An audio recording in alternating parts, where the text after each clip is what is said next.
नमस्कार, स्वागत है आप सभी का फाइनल ट्रेड में। आपके साथ मैं हूं नेहा आनंद। कुछ ही देर में अनिल जी भी हमारे साथ जुड़ेंगे, लेकिन आइए तब तक बाजार की जो बड़ी बातें हैं उनसे आपका परिचय करा दे। तो हम लगातार दूसरे दिन देख रहे हैं बाजार टूटते हुए गिरते हुए नजर आया है। निफ्टी 85 अंक गिरा है। हाँ, दिन के लो से हमने रिकवरी देखी है, 19,300 के आसपास इसके टिकने की कोशिश जरूर हो रही है, लेकिन वॉलेटाइल तो है मार्केट। पीएसयू बैंक में चौतरफा गिरावट देखने को मिली है। निफ्टी बैंक की बात करें, 200 अंक गिरकर 44,300 के करीब इस समय ये अपने आप को टिकाने का भरसक प्रयास कर रहा है। आईटी एफएमसीजी शेयरों में चौतरफा गिरावट दिखी है।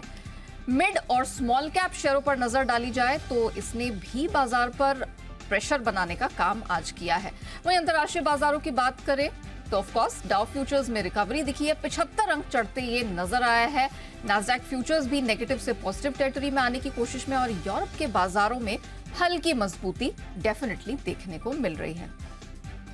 तो चलिए, अब अनिल सर भी हमारे साथ जुड़ चुके हैं और मार्केट का मूड मिजाज कैसा है और अब आगे आपको करना क्या अगले 1.5 घंटे में, सर से ही जान लेते हैं। Sir, good afternoon. रिकवरी तो आई है डेफिनेट तौर पर निचले स्तरों से, लेकिन इतना वॉलेटाइल क्यों है सर? आज तो कोई ऐसा ट्रिगर भी नहीं था, हम लोग सुबह भी बात कर रहे थे, तो इतनी वॉलेटिलिटी या तो गिरता है या तो फिर नहीं, वॉलेटिलिटी अच्छी है। जब वॉलेटिलिटी हो तो ही थोड़ा बेस बनने के प्रोग्राम शुरू होते हैं, और जो एग्रेसिव ट्रेडर से जो बेचना चाहता है उसको बायर मिल रहा है, जो एग्रेसिव ट्रेडर खरीदना चाहता है उसको सेलर मिल रहा है। एक सबसे बड़ा कारण, दो कारण है जिसकी वजह से आपको उतार चढ़ाव दिख रहा है। देखिए, कमजोर शुरुआत होना तो तय था, जिस तरह के ग्लोबल संकेत थे, नीचे आए वो भी ठीक है। अब नीचे सपोर्ट क्यों ले रहे हैं वो समझना जरूरी है। सपोर्ट लेने की एकमात्र वजह यह है कि जिन लेवल्स के आसपास आप हैं, ये सबसे इंपॉर्टेंट सपोर्ट लेवल के आसपास, जैसे क्लोजिंग के लिहाज से 19,300 बहुत है हमें निफ्टी पर, राइट। वीकली क्लोजिंग भी आज सपोर्ट के लिए जो बेस्ट रेंज है, आज की नहीं कई दिनों की आप देखें, महीने भर की, 4, 6, 8 हफ्तों की, वो 19,200 19,300 है। सो आप उस रेंज में पहुंच गए हैं, और उस रेंज में आप अगर रुक रहे हैं तो बिल्कुल बनता है रुकना। 20,000 से घटते घटते आप 19,200 आ गए हैं, ठीक है, पहली चीज़। दूसरी चीज़, क्यों रुक रहे हैं? यहाँ पर रुकने का एक दूसरा कारण है आज जैक्सन होल की बैठक। उससे पहले आपके डाउ फ्यूचर्स थोड़े रिकवरी के संकेत दे रहे हैं, और जैक्सन होल की बैठक में जाने के पहले अमेरिका के बाजार ऑलरेडी कमजोर ही है, राइट। तो अगर कुछ वहाँ की बैठक से बाद ऐसा कोई खराब संकेत नहीं आया तो ये संभावना भी बन सकती है कि मार्केट ऊपर हो जाए। यूरोप आपको थोड़ा सपोर्ट देने की कोशिश कर रहा है, तो ग्लोबल मार्केट्स उतने खराब नहीं, हम खराब हैं। सो ऐसे में अगर किसी को बेचना है, कोई शॉर्ट करना चाहता है, तो उसको 19,200 19,300 की रेंज में शॉर्ट करने में रिस्क रिवॉर्ड रेशियो के लिए फेवरेबल नहीं है। अच्छा। अगर मैं 19,500 600 में बेच रहा हूँ तो मेरे लिए रिस्क कम हो जाती है, लेकिन मैं ट्रेडिंग रेंज के एकदम लोअर एंड पर बेचूं और कल को रेंज ब्रेकआउट ना हो सोमवार को नीचे की तरफ, बल्कि वापस ऊपर आ जाए, कुछ अच्छे ग्लोबल संकेत मिल जाए, जो कि अभी आपको फ्यूचर पे दिख भी रहा है। तो इसलिए जो बेचने वाला है उसने हाथ रोका है, एग्रेसिवली नहीं बेच रहे, इंतजार करके थोड़ा ऊपर ऊपर में बेच रहे हैं। और अभी को जिनको लेने की मर्जी है वो थोड़ा देख रहे हैं कि 19,200 19,300 की रेंज ठीक है, तो हल्की फुल्की खरीदारी की जाए। लेकिन दोनों ही तरफ के ट्रेड जो हो रहे हैं ना, वो लो कॉन्फिडेंस ट्रेड है। मतलब किसी भी ट्रेडर को ऐसा, जो आज खरीद रहा है उसको ये कॉन्फिडेंस नहीं कि कल नीचे नहीं मिलेगा, और जो आज बेच रहा है उसको ये कॉन्फिडेंस नहीं कि कल ऊपर नहीं मिलेगा। सो दोनों तरफ कॉन्फिडेंस की कमी है। सो आई थिंक बचे हुए 1.5 घंटे में नेहा बेस्ट ये है, लेवल्स पे फोकस करें। 19,200 19,250 की रेंज में आएंगे, वहाँ सपोर्ट लेंगे। 19,350 19,400 की रेंज में अगर आए तो वहाँ पर रुकावट मिलेगी। ये आपको डेटा सिर्फ साफ साफ दिख रहा है। अगर आपको अच्छा मूड रखना है, कॉन्फिडेंस बनाना है, आपको लगता है कि कुछ फील गुड फैक्टर किया जाए, तो फिर आप सिंपल सी चीज़ है, निफ्टी छोड़ दो, बैंक निफ्टी देखो। बैंक निफ्टी अभी भी कहीं कोई खराब नहीं है, 44,300 बहुत बढ़िया है। बैंक निफ्टी सिर्फ 200 अंक घटा है, और रिकवरी भी शार्प दी है और पहले दी है। मूड और ठीक करना चाहें तो आपके लिए एक और ट्रिगर है जो आमतौर पर सेंटीमेंट डिसाइड करने वाला हो सकता है।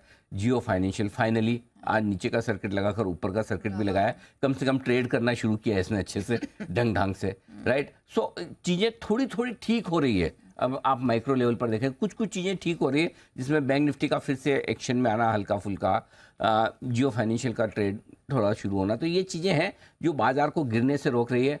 और बढ़ने के लिए अभी थोड़ा सा हमें कुछ अच्छा चाहिए, खाली अच्छा होने की उम्मीद में नहीं बढ़ सकते। अब बढ़ने के लिए क्या है, अच्छा होने के बाद बढ़ेंगे। अगर यही सेंटीमेंट अच्छा हो, मूड अच्छा हो, आज अच्छा होगा चलो लेते हैं, अभी वैसा हाल नहीं है, अभी अच्छा हो जाने तो फिर देखेंगे। ये मार्केट वैसा है, ट्रेड कर रहा है। सो आई थिंक ठीक है, रेंज माउंट रहेगा, न ज़्यादा घटना है न ज़्यादा बढ़ना है, आराम से stay light, enjoy your day, enjoy your show, enjoy your बचा हुआ ट्रेडिंग टाइम, व्हाटएवर। और सर ये जो बैंक निफ्टी है, क्योंकि हमने देखा कि एक बार नीचे 44 के नीचे गया, जी। टिका नहीं, ऊपर आ गया और अब वही 44,300 के आसपास है। क्या ये लेने वाली रेंज है? नहीं नहीं नहीं नहीं नहीं, अभी देखिए 44,000 44,200 लेने वाली रेंज है। 44,000 44,200। आज हमने यही कहा था कि एग्रेसिव ट्रेडर्स वहाँ खरीदें और स्टॉप लॉस होगा आपका 43,850 का, 43,983 का स्टॉप लो बनाकर आप वापस घूमें। अब 44,400 की रेंज में आपको प्रॉफिट बुक करना है। 44,425 44,525 परफेक्ट रेंज जहाँ प्रॉफिट बुक करिए। ठीक है। बाकी है ना फ्रेश लेना होगा तो हम 44,500 के ऊपर बंद करा दो आप। अच्छा, तो कल के लिए सोचेंगे या तो ये 44,500 के ऊपर बंद होना चाहिए, ठीक है। तब देखेंगे। चांस कम है तो अपने 44,425 44,525 की रेंज में प्रॉफिट बुक करना है। 44,000 के जितना नजदीक खरीद पाएंगे उतने अपने सेफ है, सिंपल। ठीक है। बाकी एंजॉय करिए, अगर नीचे ले पाए तो ठीक, नहीं लिया तो कोई बात नहीं, रखिए। Okay, so this is one of the days जहां पर आपको थोड़ा सा रिलैक्स करना है, वॉच करना है और दायरे का ट्रेड ऑफ कोर्स यहाँ पर देखने को मिलेगा। तो निफ्टी बैंक निफ्टी के लिए अभी तो यही फिलहाल मूड बनता हुआ दिखाई दे रहा है। आइए, हमारी रिसर्च टीम भी हमारे साथ जुड़ चुकी है और कहाँ कहाँ पर नजर रखनी है, कौन से स्टॉक्स में, सेक्टर्स में, इनका पूरा विश्लेषण ले लेते हैं। और कुशल हमारे साथ जुड़ चुके हैं। कुशल, गुड आफ्टरनून। जरा बताइए कौन कौन से महत्वपूर्ण इवेंट्स पर नजर रहेगी और क्या ट्रिगर्स हैं महत्वपूर्ण? बिल्कुल, तो आज के लिए तो सबसे बड़ा इवेंट शाम को 7:30 बजे जो पावेल साहब है उनकी मीटिंग होने वाली, उनकी स्पीच होने वाली है जैक्सन होल्स इकोनॉमिक सिंपोजियम में। पर उसके पहले पावर मैक प्रोजेक्ट्स यहाँ पर कंपनी की बोर्ड बैठक होने वाली है पूंजी जुटाने पर। साथ ही दोपहर 3:30 बजे पेट्रोलियम को लेकर संसदीय समिति की बैठक भी होती हुई दिखेगी। बैठक में OMCs द्वारा अंतर्राष्ट्रीय निवेश और ऑपरेशंस पर चर्चा होती हुई दिखेगी। इनफैक्ट यूरोप की जो ECB प्रेसिडेंट है क्रिस्टीन लैगार्ड, वो भी यहाँ पर जैक्सन होल सिंपोजियम में हिस्सा लेती हुई दिखेंगी। साथ ही अगस्त महीने का US का जो कंज्यूमर एक्सपेक्टेशंस डेटा है वहाँ पर भी आपको नजर रखनी है। जहाँ तक सोमवार का सवाल है, कैश स्पेस से PNG hygiene and health care, इसके नंबर्स आते हुए दिखेंगे। साथ ही रिलायंस इंडस्ट्रीज कंपनी की 46वीं AGM होती हुई दिखेगी। यूनिकेम लैब, यहाँ पर इसका जो ओपन ऑफर है वो खुल जाएगा, इप्का लैब्स ने जो डाला है। और विष्णु प्रकाश R पुंगलिया, यहाँ पर IPO इनका बंद हो जाएगा। 24 तारीख को ये IPO खुला था। ग्लोबल इवेंट के लिहाज से UK के बाजारों में छुट्टी रहने वाली है। साथ ही मंगलवार के लिहाज से नतीजे कैश में जिलेट इंडिया, SBFC फाइनेंस और रेवटी इक्विपमेंट जैसे स्टॉक शामिल हैं। और सेबी को अदानी हिंडनबर्ग केस की जांच पूरी करने और रिपोर्ट देने का आखिरी दिन भी मंगलवार 29 अगस्त है। तत्व चिंतन फार्मा भी फोकस में रहेगा। QIP जो इन्होंने बताया है उसको लेकर इशू प्राइस पर चर्चा होती हुई दिखेगी। और ग्लोबल इवेंट के लिहाज से जून महीने का US का हाउस प्राइस इंडेक्स और साथ ही अगस्त महीने का उनका जो कंज्यूमर कॉन्फिडेंस आंकड़ा है वो भी आपके सामने आएगा। तो काफ़ी सारे इवेंट्स एंड ट्रिगर्स अभी अगले आने वाले 3 दिनों में है। छुट्टी किस बात की? छुट्टी है सर यहाँ पर समर बैंक हॉलीडे। हाँ, ऐसा इस बिहाफ पे है UK में। मंडे को समर बैंक हॉलीडे? हाँ, समर बैंक हॉलीडे। अच्छा, अभी लंदन में गर्मियाँ चल रही? हाँ? ऐसे ही लग रहा है सर। अच्छा, चेक करके, चैनल चेक करके बता। हाँ, जाके आओ एक बार, देख के आओ कि क्या है वाकई में, मतलब छुट्टी उट्टी। वेस्ट इंडीज तो गए तो फिर इधर चले जाते हैं। हाँ, जाके करना चाहिए था। चलिए, बहुत बढ़िया है। ओके, तो ढेर सारे ट्रिगर्स लाए आज। बहुत सारे ट्रिगर्स हैं। आज का तो दिन महत्वपूर्ण है ही, आज की शाम रादर महत्वपूर्ण है और अगले हफ्ते के लिए भी आपको कुशल ने बता दिया कहाँ कहाँ रखनी है नजर। लेकिन खबरों के दम पर कहाँ कहाँ एक्शन दिखेगा, आइए अरमान से जान लेते हैं। अरमान, गुड आफ्टरनून, बताइए। जी गुड आफ्टरनून। खबरों पे सबसे पहले लुपिन पर आपको ध्यान रखना है क्योंकि USFD से दवा की अर्जी को मंजूरी मिलती हुई दिखी है और फेफड़ों से जुड़ी बीमारियों में जो है इस दवा का इस्तेमाल किया जाता है। जियो फाइनेंशियल, यहाँ पर जियो फाइनेंशियल को इंडेक्स से बाहर करने का समय जो है फिर से टलता हुआ दिखा है। और जियो फाइनेंशियल में अगर आप देखें 31 अगस्त के बाद ही जो है S&P BSE इंडेक्स से बाहर होगा। टाटा केमिकल्स, यहाँ पर ये अपडेट आता हुआ दिखा है कि LIC ने यहाँ पर हिस्सेदारी बढ़ाई है। 27 जून से 24 अगस्त के बीच में जो है वो लगभग 2% के आसपास जो हिस्सेदारी बढ़ाते हुए दिखे हैं। उनकी हिस्सेदारी अब 7.12% से बढ़कर लगभग 9.2% के आसपास जो है होती हुई दिखी है। पावर मैक, यहाँ पर कंपनी को लगभग 724 करोड़ के जो है ऑर्डर मिलते हुए दिखे हैं, जिसमें अगर आप बात करें उनको Madhya Pradesh state mining Corp से लगभग 565 करोड़ का ऑर्डर है। दूसरा ऑर्डर भी जो वहाँ पर इनको लगभग 160 करोड़ के आसपास का ऑर्डर मिलता हुआ दिखा है। VST डीलर्स, यहाँ पर अमेरिकी कंपनी सोलेक सोलेक्ट्रेक के साथ जो है उन्होंने करार किया है। और ये जो करार किया है ये इलेक्ट्रिक पावर टिलर बनाने के लिए जो है करार करते हुए दिखे हैं। और अंत में कई सारी ब्लॉक डील्स है, जिसमें अब जियो फाइनेंशियल की स्पेसिफिकली बात करें तो 1.7 करोड़ शेयर्स के कई सौदे होते हुए दिखे हैं। उनो मिंडा 72 लाख से जो कि 1.3% इक्विटी के सौदे हुए हैं। और जोमेटो की बात करें तो 51 लाख शेयर्स और BEL लगभग 46 लाख शेयर के कई सौदे होते हुए। ओके, तो ये हैं ढेर सारी खबरें जिनके दम पर आज आपको दिखेगा भरपूर एक्शन दिन भर में इन सारे स्टॉक्स पर। ये है अरमान की तरफ से आपके सामने सारी खबरें। आइए, एक्सपर्ट्स का दमदार पैनल है हमारे साथ तैयार। स्वागत किया जाए बिगुल के साथ।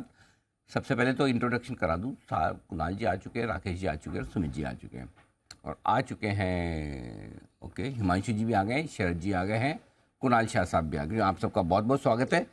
पहला बिगुल क्लोजिंग शो का हिमांशु जी के लिए, hitman Himanshu.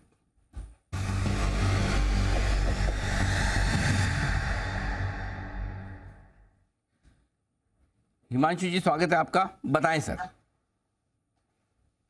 Good afternoon to you Anil ji, good afternoon everyone. Anil ji, cash market से एक माइनिंग और मेटल्स का स्टॉक जो जुड़ा हुआ है GMDC, इसमें एक बहुत ही शानदार आज फ्राइडे के सेशन में वीकली बेसिस पर ब्रेकआउट आता हुआ नजर आ रहा है। और मुझे लगता है ये स्टॉक ना केवल आजकल के हिसाब से बल्कि पोजिशनल एक बड़ी तेजी के लिए तैयार है। GMDC में खरीदारी करेंगे 226-227 रुपए के करंट लेवल्स हैं। कोई 1-2 रुपए का डिप मिलता है 223-224 तक पोजीशन को ऐड करें। 215 रुपए के नीचे का क्लोजिंग बेसिस पर स्टॉप लॉस लगाएं। पहला टारगेट रहेगा 245 रुपए, दूसरा टारगेट रहेगा 260 रुपए का। ये दो टारगेट आज या कि मंडे तक आते हुए नजर आ सकते हैं। लेकिन अगर आप इसको थोड़ा सा पोजिशनल नजरिए से खरीदें, मुझे लगता है अनिल जी ये स्टॉक 300 रुपए के पार जाने के लिए तैयार है। तो GMDC रहेगा खरीदारी करने के लिए इस अनिल जी इस शो का पहला स्टॉक आइडिया। शो का मतलब इस शो में कितने आएंगे टोटल? पहला बोला तो मतलब 2-5 तो आएंगे Anil ji, on an average 3-4 तो रहते ही हैं एक शो में कॉल्स। एवरेज 3-4 की है तो उस हिसाब से तो कुणाल जी और राकेश जी दोनों मिलके 8-10 देने चाहिए, 6-8 देने चाहिए। क्यों हिमांशु जी, क्या कहना है आपका? अनिल जी अब नो कमेंट्स। नो कमेंट्स का मतलब ये मैं मान रहा हूँ कि आप मेरी बात से सहमत है। कुणाल जी, हिमांशु जी आप पर दबाव बनाने के आपको कम से कम 6 से 8 कॉल देने चाहिए, क्या ये उचित है? अनिल जी देखिए, हम देने को तो अनिल जी 1 दर्जन भी दे सकते हैं अनिल जी, लेकिन अनिल जी होता यह है कि अनिल जी जो मैं भेजता हूं वो राकेश जी को पसंद नहीं आता है, जो राकेश जी भेजते हैं मुझे पसंद नहीं आता है। तो इस चक्कर में अनिल जी छन छन के अनिल जी कॉल्स निकलती हैं। और अब हिमांशु जी की इस टिप्पणी के बाद एक पार्टी की योजना मैं और राकेश जी बना रहे थे आज शाम को, जिसमें हिमांशु जी भी इन्वाइटेड थे। उसको अनिल जी अब रद्द करने का हमने विचार बनाया है। जी बंसल जी। देखिए अनिल जी, मुद्दा ये बात ये नहीं है कि हमें कितनी कॉल देनी चाहिए। अनिल जी देखिए, अगर ये प्रपोजल किसी और ने दिया होता, हमने पूछा होता कि क्या आप सहमत हैं, नो कमेंट्स बोलते तो अनिल जी बात अलग थी। आप नंबर 1 बिजनेस जर्नलिस्ट के व्यक्ति अनिल जी, जी बिजनेस के एडिटर, शो के शो स्टॉपर, और नो कमेंट्स बोल रहे हैं अनिल जी। आप आज वो हमारे वागले जी बोल रहे थे ना कि अनिल जी कभी दबाव नहीं डालते हैं। अनिल जी दबाव क्या नहीं डालते, आप ये देखो आशु जी आते हैं, वो तो आपकी कॉल के अगेंस्ट कॉल दे जाते हैं और ये आपके सामने एग्री नहीं हो रहे। हिमांशु जी आसिफ जी बैठे हुए हैं, नो कमेंट्स बोल रहे हैं। तो अनिल जी सबको फुल फ्रीडम है अनिल जी। नहीं, उसका मतलब मैंने आशु जी आपकी जगह होते तो अभी तक बाहर कर दिया होता है हिमांशु जी नहीं बिल्कुल भी बिल्कुल। जी हिमांशु जी कुछ कह रहे हैं। जी हिमांशु जी। अनिल जी, मैं ये कह रहा था कि मुझे अफसोस तो बहुत है कि शाम की पार्टी में मैं नहीं आ पाऊंगा, लेकिन मैं जैसा कि आपको बताया था अनिल जी, मैं अभी भी प्रयागराज में हूँ, तो अच्छा हुआ आज की पार्टी रद्द हो गई। कोई प्लान बनाते हैं। अरे वाह, चलो बढ़िया। तो फिलहाल हिमांशु जी की तरफ से राय आती हुई खरीदारी करने की GMDC में। जी हमारे साथ शरद सर भी हैं। शरद सर गुड आफ्टरनून, बहुत स्वागत है सर। PSU बैंकिंग स्पेस, यहाँ पर हमने हाल फिलहाल में देखा इसके कई स्टॉक्स थे जिन्होंने बहुत अच्छा प्रदर्शन दिखाया। आज जब मार्केट कूल ऑफ हुआ है तो ये भी लाल निशान में है। क्या सर माना जाए PSU बैंकिंग सेक्टर इस डिप में, इस करेक्शन में खरीद का मौका है, और आपको क्या पसंद आ रहा है इस सेक्टर में? जी मेरे हिसाब से खरीद के ही चलना चाहिए।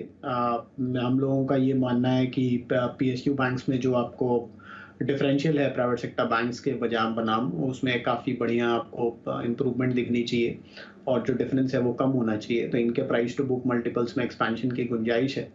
अगले 2 साल में जैसे जैसे एडवांसेस ग्रोथ आती है और NPA नंबर्स कंट्रोल में रहते हैं, मेरे हिसाब से बाजार का जो कॉन्फिडेंस है वो काफ़ी हद तक बढ़ जाएगा। ज़्यादातर बैंक, चाहे कैनरा बैंक हो, चाहे बैंक ऑफ बड़ौदा हो, ये लोग अपने क्रेडिट कार्ड बिजनेस को भी स्ट्रेंथन करने की बात कर रहे हैं। जैसे जैसे वो पार्ट होता है, मुझे लगता है उसका भी फ़ायदा होना चाहिए। टॉप बेट्स के हिसाब से हम लोग एसबीआई पे बेट कर रहे हैं 750 के लक्ष्य के हिसाब से, और बैंक ऑफ बड़ौदा में मुझे लगता है यहाँ से भी 70-80 रुपये और अपसाइड आसानी से बननी चाहिए। के एसबीआई बीओबी इसी क्रम में दोनों सरकारी बैंक के पसंद शरद जी को ये ध्यान में रखें। लेकिन आइए एक और सेक्टर पर फोकस करते हैं, सरकारी बैंकों के साथ साथ रियल एस्टेट सेक्टर, ये भी है जबरदस्त एक्शन में और इसमें दिख रही है बेहद मजबूत डिमांड। इस डिमांड की जो इतनी मजबूती नज़र आ रही है, इस पर एक इंटरेस्टिंग रिपोर्ट आई है नुवामा की तरफ से और ये रिपोर्ट लेकर आपके साथ है अरमान, बता रहे हैं सारी डिटेल्स। बताएं अरमान, रियल एस्टेट को लेकर क्या कहा है नुवामा ने? बिल्कुल, काफ़ी बढ़िया बुलिश डेटा देते हुए दिखे हैं। जो अभी तक जुलाई का जो डेटा आया है, जो पहले मार्च का डेटा आया था तो उस समय तो बहुत बुलिश आया था, पर वो इनकम टैक्स की तरफ से भी सोच रहे थे कि शायद उसका फायदा हो सकता है। उसके बाद ये जुलाई का डेटा आया है, ये भी बहुत रोबस्ट आता हुआ दिखा है। अब इसमें आपको सारी कंपनियां, जिसमें आप अबोरा रियल्टी, डीएलएफ, मैक्रोटेक डेवलपर्स, शोभा, कीस्टोन, ब्रिगेड एंटरप्राइजेस, इन सभी जो रियल एस्टेट कंपनियां यहाँ पर आपको फोकस रखना है। अब डेटा क्या आया है? डेटा जो ये बोल रहे हैं कि जुलाई महीने में हाउसिंग डिमांड जो है वो काफ़ी मजबूत रही है। अब मजबूत रही है स्पेसिफिकली अगर आप बात करें जो टॉप 7 सिटीज़ हैं, वहाँ पर डिमांड वाई लगभग 30% इनमें यहाँ पर बढ़कर आई है। और सिर्फ वाई नहीं, मंथ ऑन मंथ अगर आप देखेंगे तो वहाँ पर भी आपको लगभग 1% के आसपास का मूवमेंट दिखेगा। अब एक तो आपको ये है कि यहाँ पर अगर जो डिमांड है, नंबर ऑफ यूनिट्स है, वो ज़्यादा बिकी हैं। उसी के साथ साथ अगर आप बात करें प्राइजेज है, यहाँ पर प्राइजेज में भी मूवमेंट आता हुआ दिखा है और अब मूवमेंट जो है वो अप साइड जो है वहाँ पर आता हुआ दिखा है। तो आप सभी टॉप 7 शहरों की बात करें तो प्राइजेज में अच्छा खासा उछाल दिखा है, जिसमें एनसीआर में आपको दिखेगा लगभग 31% के आसपास वाई उछाल दिखा है। और बाकी सारे शहरों की बात करें तो वहाँ पर आपको 8 से 14% के आसपास की बढ़िया जो है उछाल देता हुआ दिखा है। तो यूनिट्स ज़्यादा बिकी हैं, प्राइजेस ज़्यादा हुई है। उसी के साथ साथ एक इंडिकेटर हमेशा यहाँ पर ट्रैक किया जाता है कि अनसोल्ड इन्वेंट्री जो है वो कितनी बची है। तो अनसोल्ड इन्वेंट्री की अगर आप बात करें तो वहाँ पर आपको लगभग गिरावट आती हुई दिखी है, जो कि अच्छी बात है, लगभग 3%। और वाई 3% है और मंथ ऑन मंथ देखें तो वहाँ पर भी 1% के आसपास की आपको जो है गिरावट आती हुई दिख रही है। और लगातार अगर आप देखें तो यहाँ पर अनसोल्ड इन्वेंट्री जो है कम होती हुई दिख रही है। उसी के साथ साथ एक और चीज़ अगर आप देखें तो वाई जो लॉन्चेस है, न्यू लॉन्च किस हिसाब से हुए हैं, वहाँ पर आपको 9% के आसपास की वाई बढ़ोतरी दिख रही है। तो लॉन्चेस बड़े हैं, डिमांड बड़ी है, अनसोल्ड इन्वेंट्री कम हुई है और प्राइजेस में भी आपको थोड़ा इंप्रूवमेंट अच्छा खासा अपसाइड की तरफ दिख रहा है। तो इसीलिए रियल एस्टेट सेक्टर पर आपको फोकस रखना है। ओके, तो रियल एस्टेट पर ये पूरी की पूरी रिपोर्ट, इस पर हम थोड़ी देर में शरद जी से राय भी लेंगे, समझेंगे कि रियल एस्टेट शेयर पर इस वक्त क्या रुझान रखा जाए। लेकिन इस बीच एक इलेक्ट्रिक व्हीकल्स बनाने वाली कंपनियों को लेकर एक खबर आती हुई दिख रही है और वो खबर इलेक्ट्रिक व्हीकल बनाने वाली कंपनियों के लिए नेगेटिव है। क्यों नेगेटिव है?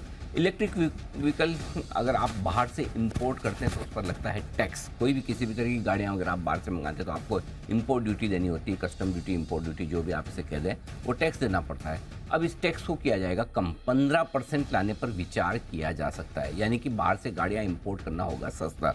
अगर बाहर से सस्ता होगा तो इसका मतलब सीधी सीधी बात है जो हिंदुस्तान में बना रहा है उनके लिए नेगेटिव हुआ है। कोई टाटा मोटर्स, कोई ओलेक्ट्रा ग्रीन, कोई JBM ऑटो, ये सारी कंपनियां जो हैं जो हमारे यहाँ इलेक्ट्रिक व्हीकल्स बना रही, प्लस जो स्कूटर बनाने वाली तो लंबी लिस्ट है। तो उनके लिए अब देखना ये कि कारों के लिए है या टू व्हीलर्स के लिए भी है, किसके लिए, पूरी डिटेल्स हम देखेंगे। फिलहाल 100% टैक्स लगता है, यानी कि आप 10 लाख की गाड़ी खरीदे तो 10 लाख टैक्स। अब ये कह रहे हैं कि सिर्फ 15% की, तो बड़ी भारी कटौती हो जाएगी और ये बड़ा नेगेटिव है देश में इलेक्ट्रिक व्हीकल्स बनाने की। इसका मतलब ये है कि सरकार ये समझे कि यहाँ इलेक्ट्रिक व्हीकल्स धीरे धीरे बन रहे हैं, चलो बाहर से इंपोर्ट किया जाए, क्लीन चाहिए फ्यूल, आपको थोड़ा पोल्यूशन फ्री चाहिए, एफिशिएंट गाड़ियाँ चाहिए। तो ये बड़ी खबर आती हुई दिख रही है, रॉयटर्स के हवाले से ये खबर है, अभी तक ऑफिशियल आना बाकी है, वायर्स पर आई है। तो ये बड़ी इंटरेस्टिंग खबर है। जरा एक बार शरद जी इसी खबर पर आपसे राय ली जाए। इंटरेस्टिंग खबर आ रही है इलेक्ट्रिक व्हीकल पर जो इंपोर्ट पर जो टैक्स लगता है अभी 100% लगता है, घटाकर 15% किया जाएगा। कैसे देखते हैं आप सर? देखिए, इकोसिस्टम में डेवलपमेंट के लिए तो पॉजिटिव है, क्योंकि अगर आप इंटरनेशनल प्लेयर्स को इंडिया में इनवाइट करना चाहते हैं तो ये बहुत ज़रूरी है कि इस तरीके के ड्यूटी स्ट्रक्चर्स को आप अवॉइड करें। डोमेस्टिक प्लेयर्स को और एफिशिएंट होना पड़ेगा और प्राइसिंग को और बेटर करना पड़ेगा, क्योंकि अब इंटरनेशनल पीयर्स के कंपैरिजन में आपको जो प्राइस आर्बिट्राज था वो थोड़ा सा कम हो गया है। पर अभी कुछ आया नहीं है और आने के बाद भी मुझे लगता है जो प्राइस सेगमेंट में इंडिया में ईवीज ऑलरेडी बिक रही हैं उस प्राइस सेगमेंट में बहुत बड़ा चैलेंज नहीं आएगा। मुझे लगता है जो अपर प्राइस बैंड वाले ईवीज़ हैं, वहाँ पे आपको थोड़ा कॉम्पिटिटिव हो जाएगा, बट वहाँ ज़्यादा प्रोडक्ट्स हैं नहीं इंडियन कंपनीज़ के पास। तो मुझे लगता है हायर एंड वाले प्रोडक्ट्स के लिए एक पॉजिटिव डेवलपमेंट है, जो हायर एंड टेस्ला या बाकी कंपनीज़ ने जो डेवलप कर रखा है। तो किया के भी कुछ मॉडल्स हैं। तो वो सब अगर आते हैं इंडिया में, तो एक अपर एंड के लेवल पे जो इलेक्ट्रिक गाड़ियाँ खरीदना चाहते हैं, उनके लिए भी पॉजिटिव है। प्रीमियम गाड़ीज़ में मुझे लगता है ज़्यादा फ़र्क पड़ेगा। मास मार्केट में मुझे नहीं लगता कि बहुत ज़्यादा फ़र्क पड़ेगा। बिल्कुल, प्रीमियम मार्केट पर फर्क पड़ेगा, यानी कि टेस्ला सीधा सीधा कॉम्पीट करने की कोशिश करेगा टाटा मोटर्स से, आप ये मानकर चल सकते हैं। और यही वजह कि टाटा मोटर्स का स्टॉक डे लो पर 1.5% नीचे आता हुआ दिख रहा है। जल्दी से एक बार टाटा मोटर्स के चार्ट्स पर राय ली जाए। कुणाल शाह साहब, आपको करना है ये कष्ट, बताएं सर, टाटा मोटर्स सपोर्ट के आसपास है या और गिरावट की जगह बची है? आई थिंक अनिल जी, जैसे मैं बात करूं, टाटा मोटर्स डेफिनेटली एक सपोर्ट के आसपास है। 597 598 एक सपोर्ट जोन ही है और करंटली वो यहीं पे ट्रेड कर रहा है। अभी यहाँ इसके ऊपर सस्टेन करना बहुत इंपॉर्टेंट है। जिस हिसाब से स्टॉक ने रिसेंट टाइम में रैली बताई थी, आई थिंक एक कूल ऑफ आ सकता है करंट लेवल्स पे। सो अगर ये 597 598 का लेवल्स होल्ड नहीं करता है तो डेफिनेटली सेलिंग प्रेशर और भी स्टॉक को नीचे लेके जाएगा। जो नेक्स्ट टारगेट डाउन साइड पे दिख सकते हैं वो है 567 और 550 के। और हमारी रिसर्च टीम ये बता रही कि टेस्ला ने ये कहा था कि जो भी कारें वो एक्सपोर्ट करना चाहते हैं इंडिया को, उस पर ड्यूटी 60% लगाई जाए। अभी वो ड्यूटी 40% लगाई जाए, अभी लग रही थी 60%। किस पर? जो $40,000 से कम की कारें हैं, $40,000 से कम की कार पे ड्यूटी 60 से 40% करनी चाहिए, और उससे ऊपर की कारें हैं जिसमें 100% है वो करनी चाहिए 40%। तो अगर उसके हिसाब से देखा जाए तो ये तो सीधा 15%। अगर फ्लैट है किसी भी प्राइस की कार, अगर आप इंपोर्ट कर रहे हैं 15% फ्लैट है, तो फिर ये तो मामला बड़ा कंपटीशन वाला है। टेस्ला के मुंह में पानी आ रहा होगा ये तो देख के, है ना? बोले हमारे लिए मार्केट खुल रहा है। बिल्कुल, तो काफ़ी लोग हैं हमारे ऐसे जो टेस्ला की गाड़ी खरीदने का बड़ा ख्वाब देखते हैं। उनके लिए अच्छी खबर, पैनल पे भी हैं ऐसे लोग। हाँ, काफ़ी लंबे समय से इंतजार कर रहे हैं कि हम कब खरीदे। बंसल जी, अब तो सस्ती हो जाएगी आपके लिए गाड़ियाँ? अनिल जी, ये तो पता है, यही चीज होती है अनिल जी लाइफ में और स्टॉक मार्केट में ट्रेडर के साथ। अनिल जी, हाँ, जब गाड़ी लेने का आइडिया ड्रॉप कर दिया तो सस्ती होगी अनिल जी। अच्छा, ड्रॉप कर, हाँ, अब समझ में आया सस्ती क्यों हुई। ओके, चलिए, तो चलो आइडिया ड्रॉप कर दिया, कोई बात नहीं, आप हिंदुस्तानी गाड़ी ही खरीदें। फिर भी बाहर से खरीदेंगे 15% ड्यूटी तो लगेगी। तो ये है एक बड़ा डेवलपमेंट। आइए बढ़ते आगे, रियल एस्टेट पर राय लेनी है मुझे। उससे पहले एक बार जल्दी से बिल्कुल सुमित जी के लिए, सुमित का सुपरहिट।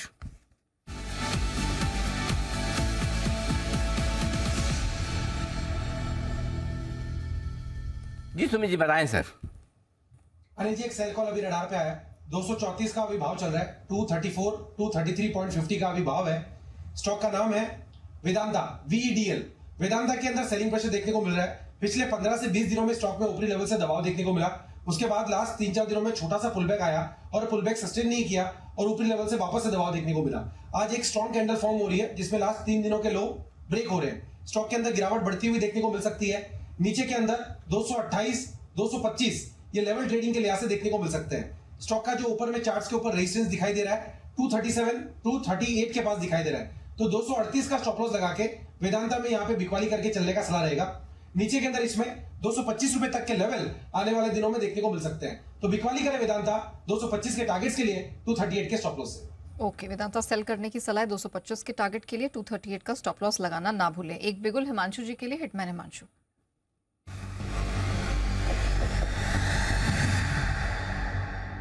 हिमांशु जी बताइए। Neha ji, Jindal steel and power में एक ब्रेकडाउन देखने को मिल रहा है। शॉर्ट टर्म चार्ट्स में एक हेड एंड शोल्डर टॉप बनता हुआ नजर आ रहा है और मुझे लगता है कि ये स्टॉक एक अच्छी प्रॉफिट बुकिंग के लिए तैयार है। तो दो तरीके हो सकते हैं इसको लेने के लिए, या तो एक फ्यूचर शॉर्ट कर सकते हैं, 634 635 के भाव हैं, यहाँ पर पोजीशन शॉर्ट की जा सकती है। स्टॉप लॉस मेंटेन करें 641 रुपए का। लोअर एंड पर पहला टारगेट 622 रुपए का और 2 से 3 दिन में हो सकता है ये स्टॉक 605 600 रुपए की तरफ भी आता हुआ नजर आए। तो जिंदल स्टील एंड पावर में शॉर्ट करके चलने की सलाह है। ऑल्टरनेटिवली यहाँ पर 630 के स्ट्राइक की पुट ऑप्शन भी खरीदारी की जा सकती है, जो कि 6.5 रुपए के आसपास अभी ट्रेड करती है। यहाँ पर स्टॉप लॉस मेंटेन करना है 4 रुपए का और अपसाइड में टारगेट 10 और 12 रुपए के दो टारगेट 630 के स्ट्राइक की पुट ऑप्शन में जिंदल स्टील एंड पावर में देखने को मिल सकते हैं। ओके, तो मेटल स्पेस में प्रेशर बढ़ता हुआ दिखाई दे रहा है। वेदांता के बाद अगली पिक जेएसपीएल में है। सेल करके चले जेएसपीएल का फ्यूचर्स 634 के पास, 641 का स्टॉप लॉस, 622 और इवेंचुअली 600 तक का टारगेट दिखेगा। अदरवाइज आप 630 की पुट भी ले सकते हैं। 4 का स्टॉप लॉस रहेगा, 10 से 12 रुपए का यहाँ पर टारगेट बनता हुआ दिखाई दे रहा है। लेकिन शरद सर हमारे साथ हैं। अभी कुछ समय पहले ही रियल एस्टेट पर वो बड़ी रिपोर्ट लेकर हमारे सहयोगी अरमान आए थे। शरद सर, क्या व्यू अब बन रहा है रियल एस्टेट स्पेस में और आपको क्या पसंद आ रहा है यहाँ पे? देखिए, लॉन्ग टर्म व्यू तो काफ़ी पॉजिटिव है। जिस तरीके की अर्बनाइजेशन ट्रैजेक्टरी की हम बात कर रहे हैं, नई स्मार्ट सिटीज़ की डेवलपमेंट की बात कर रहे हैं, टायर 2 टायर 3 सिटीज़ की बात कर रहे हैं, एयरपोर्ट्स की बात कर रहे हैं, तो ये सब कनेक्टिविटी को काफ़ी हद तक इम्प्रूव कर देगा। Already highway infrastructure substantially improve हो रहा है। मुझे लगता है ऑनलाइन कनेक्टिविटी और ये जो रेलवे कनेक्टिविटी, एयर कनेक्टिविटी जिस तरीके से इम्प्रूव हो रही है, ये बहुत बड़ा ट्रिगर है टोटल इंफ्रास्ट्रक्चर डेवलपमेंट के लिए। कैपेक्स फॉर्मेशन का साइकिल भी काफ़ी मजबूत रहना चाहिए। तो मुझे लगता है कि रियल एस्टेट एक ऐसी स्पेस में है जहां आप इंडिया में एटलीस्ट अगर ऐसी एक थीम सोच रहे हैं जो 5, 10, 15 साल के लिए आप प्ले कर सके कंसिस्टेंटली, तो रियल एस्टेट सर्टेनली उसमें क्वालिफाई करनी चाहिए। अगर आप बड़े फ्रंटलाइन स्टॉक्स में खोज रहे हैं जहां already maximum asset base already है उनके पास, लैंड बैंक वगैरह, तो मुझे लगता है गोदरेज एक स्वीट स्पॉट में है। और वैल्यूएशंस थोड़ी सी एक्सपेंसिव लग सकती है, बट मुझे लगता है आने वाले 2 सालों में आप लगातार काफ़ी बड़ी री रेटिंग देखेंगे। पिछले 6 महीने में नंबर्स में हमने ऑलरेडी देखी है। डाइवर्सिफाइड और कंपैरेटिवली थोड़ा कम एक्सपेंसिव अगर है तो मुझे लगता है मैक्रोटेक एक बढ़िया बेट है इन वैल्यूएशंस पे। सबसे सस्ते स्टॉक्स में मेरे हिसाब से शोभा में ऑब्वियसली कुछ प्रॉब्लम्स रही हैं, इस वजह से शोभा एक डिसेंट वैल्यूएशन पे मिल रहा है। शायद 10 टाइम फॉरवर्ड के आसपास मिल रहा है, 2-3 साल फॉरवर्ड पे, तो वहाँ पे स्कोप एप्रिसिएशन का बहुत अच्छा रहेगा। मैक्रोटेक में भी मुझे लगता है यहाँ से डिसेंट अपसाइड बननी चाहिए, एटलीस्ट 35-40% की और अपसाइड यहाँ से आनी चाहिए। और छोटे स्टॉक्स में एक श्रीराम प्रॉपर्टीज़ है, रीसेंट आईपीओ, रीसेंट तो क्या अब काफ़ी टाइम हो गया, आईपीओ है। और वहाँ मुझे लगता है जिस टाइप की ग्रोथ ट्रैजेक्टरी उनकी है आने वाले समय में, वहाँ भी काफ़ी बड़ी अपमूव आपको मिलनी चाहिए। मौके डेफिनेटली रियल एस्टेट स्पेस में दिख रहे हैं और शरद जी को पसंद आ रहा है मैक्रोटेक डेवलपर्स और शोभा, इस पे आप फोकस करके चल सकते हैं। एक बिगुल कुणाल शाह साहब के लिए BTS डबल टी का।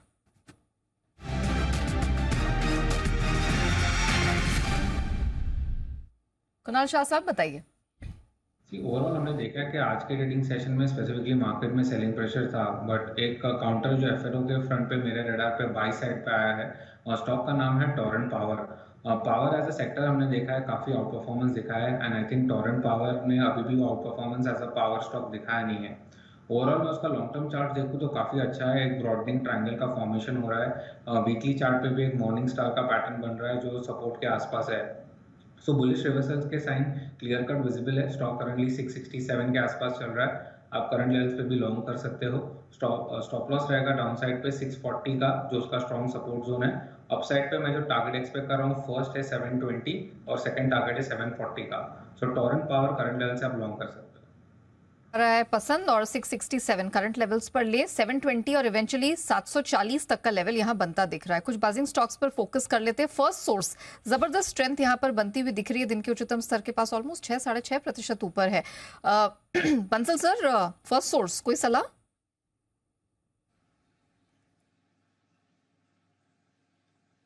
नया बढ़िया टेक्निकल स्ट्रक्चर है और इस स्टॉक को भी मैंने और कुणाल जी ने कवर करा था 127 के अराउंड 10 की कमाई में। तो जिनके पास है बने रहें और नया बड़ा अपमूव देखने को मिल रहा है स्टॉक के अंदर। आज देखें तो लगभग स्टॉक 7% ऊपर है, तो जिनके पास है होल्ड करें। गिरावट पे लेना है और 180 to 185 के नियर टर्म टारगेट्स हैं, तो उन टारगेट्स के लिए इसको होल्ड करें और गिरावट पे एक्यूमुलेट करें। गिरावट पे एक्यूमुलेट करने की सलाह है, अच्छी स्ट्रेंथ दिख रही है। चलिए, एक स्टॉक मजबूत दिख रहा है, लेकिन एक और स्टॉक है जिस पर फोकस करना चाहिए और वो है मारुति।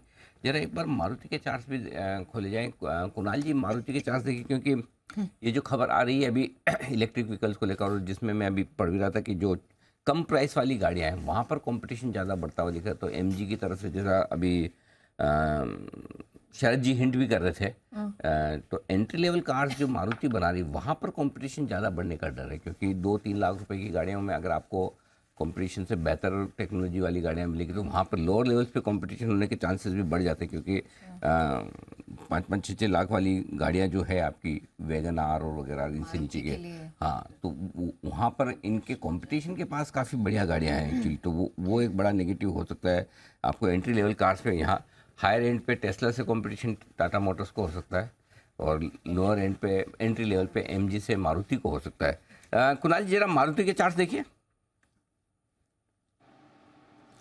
अनिल जी देखिए, एक करेक्शन आता हुआ दिख रहा है और कुछ समय से मारुति अंडर परफॉर्म भी कर रहा है, लेकिन एक बड़ा सपोर्ट मुझे नजर आता है 9350 के आसपास, 9350, यानी कि मौजूदा भाव से कोई 100-125 रुपए नीचे एक बड़ा सपोर्ट है।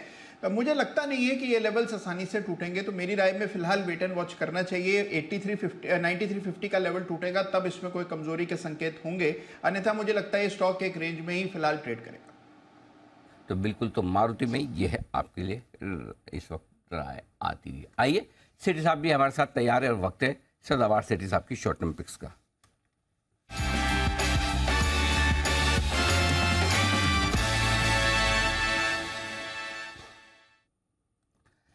सेठी साहब स्वागत है, बताएं सर क्या है इरादा? Good afternoon Anil ji, good afternoon Neha. Anil ji, इरादा वही है, 2 स्टॉक्स कैश मार्केट के जिनमें खरीदारी करनी है। निफ्टी में कुछ उम्मीद है, रादर निफ्टी तो वीक है, बट कैश मार्केट के स्टॉक्स में कीजिए। और अनिल जी, पहले आपको एक बधाई भी देनी है एक तो, और बधाई के साथ साथ धन्यवाद भी देना है जी। बधाई इसलिए, आज सुबह आपने पिक ऑफ द डे के तौर पे केफिन टेक्नोलॉजीज रिकमेंड किया। आज वो स्टॉक दमदार प्रदर्शन कर रहा है, अभी 435 के लेवल पे है। और इसी स्टॉक को धन्यवाद इसलिए कि 10 तारीख को, मतलब पिछले सप्ताह मैंने 381 के लेवल पे रिकमेंड किया था 405 के टारगेट से, अभी 425 है। और इस स्टॉक की इसलिए भी चर्चा कर रहा हूँ, बहुत कम बार रिकमेंड होता है और मैंने इसको सही समय पे आइडेंटिफाई किया था, तो आज आपका सपोर्ट मिला। जी, एक जबरदस्त तेजी हुई है स्टॉक में। बधाई मैं आपको दूंगा, आपने पहले रिकमेंड किया, बहुत बढ़िया, जोरदार, और आज अच्छा मूव इसमें आया। एक ट्रिगर की जो जरूरत थी वो ट्रिगर मिला है स्टॉक को, तो बधाई सेठी साहब। बताएं सर आज का पहला स्टॉक।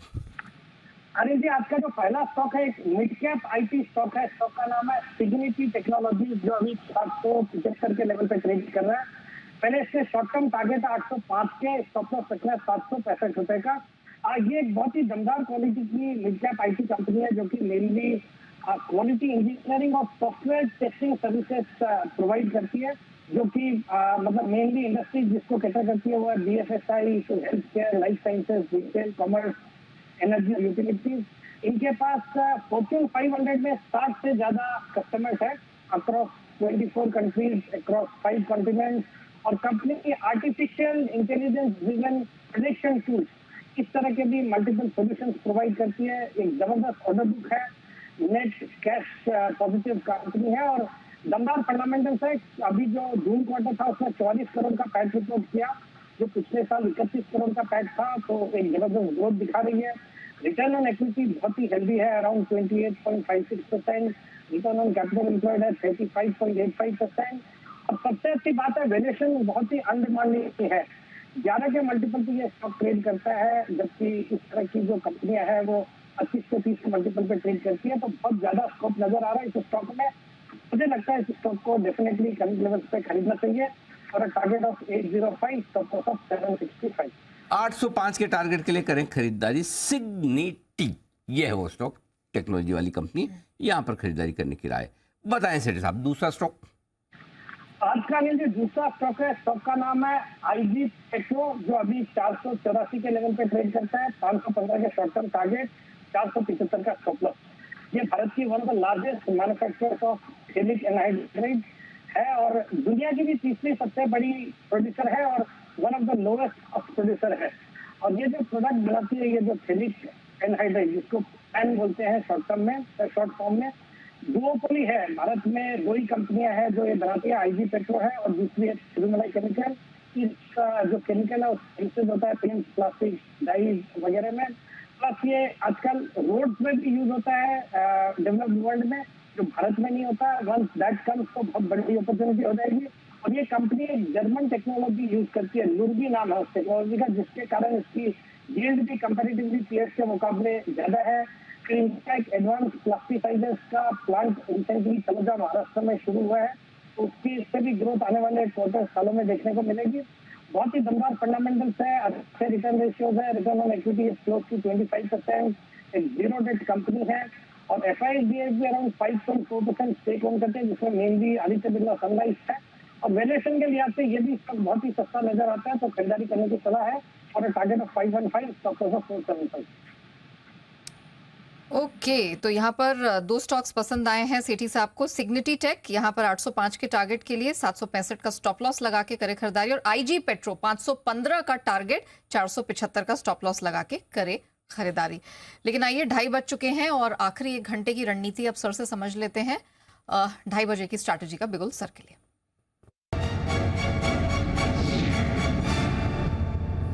सर डाउ फ्यूचर्स 70 अंक मजबूत है, नैस्डैक फ्यूचर्स नेगेटिव से पॉजिटिव टेरिटरी में आ ही चुके थे, 10 पॉइंट्स की स्ट्रेंथ यहां पर दिखाई दे रही है। यूरोप के मार्केट सर ठीक ठाक हैं, फ्लैट टू पॉजिटिव 1/4 से आधे % की स्ट्रेंथ है। रुपया कमजोर है लेकिन इतना कमजोर नहीं है, ठीक ठाक रेंज में ही ट्रेड करता हुआ दिखाई दे रहा है यहाँ पर। और कच्चे तेल की भी बात करें तो 83-84 के बीच में झूलता हुआ नजर आ रहा है। वीकेंड सेशन है और आज वीकली क्लोजिंग बेहद इम्पोर्टेंट है। नेहा 19,300 की क्लोजिंग चाहिए बाजार को, उसके नीचे बंद नहीं होना चाहिए और बचे हुए समय के लिए 19,300 ही सबसे बड़ा इम्पोर्टेंट और मेक और ब्रेक लेवल है। वो इसलिए 19,300 के पुट पर 1 करोड़ 5 लाख शेयर है, हाईएस्ट ओपन इंटरेस्ट है, और 19,300 के कॉल पर 1 करोड़ 15 लाख शेयर है, लगभग बराबरी का है लेकिन वो हाईएस्ट नहीं है। और आप 2:30 बजे 19,300 के नीचे ट्रेड कर रहे हैं जो कि अच्छा संकेत नहीं है। आखिरी सपोर्ट रेंज 19,200 19,250 है।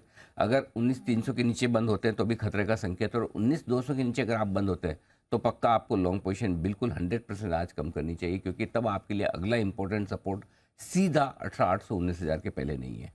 तो यहाँ से 200 से 400 की जगह अगर 19,200 के नीचे आप बंद होते तो वो जगह खुल जाती है। 19,300 के नीचे बंद होते तब भी वो जगह खुलती है, लेकिन 19,200 के नीचे बंद होने में तो बहुत ही ख़राब हो जाएगा। तो उम्मीद करें कि वो ना हो, और अगर गिरते पड़ते डाउ फ्यूचर्स को देख के शॉर्ट कवरिंग आ जाए, थोड़ा सपोर्ट मिल जाए और 19,300 के ऊपर बंद हो तो ये सोच के चले कि जितने कल कमज़ोर थे उतनी आज है, फ्रेश कमज़ोर नहीं हुए ज़्यादा। तो 19,300 सबसे इंपॉर्टेंट लेवल है क्लोजिंग के लिहाज से। अगर 19,300 के नीचे बंद होते तो अगस्त महीने की सबसे लोएस्ट क्लोजिंग आपको मिलेगी आज 19,300 के नीचे, वो कि जो कि आपके लिए खराब संकेत होगा। और 19,200 के नीचे तो बहुत ही ज़्यादा खराब है। तो इसलिए 19,200 की इंपॉर्टेंस वैसे लेवल के हिसाब से नहीं है, लेकिन इसलिए कि नीचे के लिए गैप ज़्यादा खुल जाता है, इसलिए 19,300 आज होल्ड होना चाहिए। बचे हुए समय में 19,200 250 हम होल्ड कर लें, ठीक है। ऊपर में 19,300 350 की रेंज में आएंगे, आपको सप्लाई मिलेगी क्योंकि 19,300 19,400 19,500 हर एक जगह पे दबाकर कॉल राइटिंग होकर रखी है, तो अब ऊपर बढ़ने में आएगा पसीना। लेकिन बैंक निफ्टी की कहानी उतनी खराब है नहीं। 44,000 के आसपास स्ट्रॉन्ग सपोर्ट है, हाईएस्ट ओपन इंटरेस्ट है 35 लाख शेयरों का, और 44,500 पर हाईएस्ट ओपन इंटरेस्ट कॉल्स में 32 लाख शेयरों का। तो आप नीचे में 44,000 44,200 की रेंज में सपोर्ट लेंगे, ऊपर में 44,300 44,500 की रेंज में आपको सप्लाई आएगी। तो 300 पे भी बिकेगा, 400 पे भी बिकेगा, 500 पे भी बिकेगा। 44,000 पे भी खरीदा जाएगा, 44,100 पे भी खरीदा जाएगा, और थोड़ा बहुत 44,200 पे भी लिया जाएगा। तो ये आपके बैंक निफ्टी के लिए तो रेंज एकदम क्लियर कट है, और बैंक निफ्टी न 44,000 के नीचे बंद होना चाहता है, न 44,500 के ऊपर। तो ये तो बहुत क्रिस्टल क्लियर, इसमें कोई समस्या नहीं।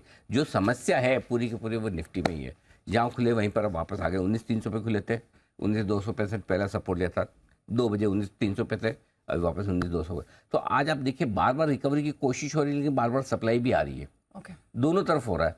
देखो 3:30 बजे तक कौन भारी पड़ता है, या मेन 3:30 बजे कौन भारी पड़ता है, ये इंपॉर्टेंट है। तो क्लोजिंग 19,300 के नीचे की नहीं चाहिए बस। ओके चलिए, तो 19,300 हमें नीचे नहीं चाहिए। और ट्रेड है आज लो कॉन्फिडेंस वाले ट्रेड है, कोई हाई कॉन्फिडेंस वाला एक भी कोई ट्रेड है नहीं, जिसको न खरीदने वाले को बहुत कॉन्फिडेंस है, न बेचने वाले को बहुत।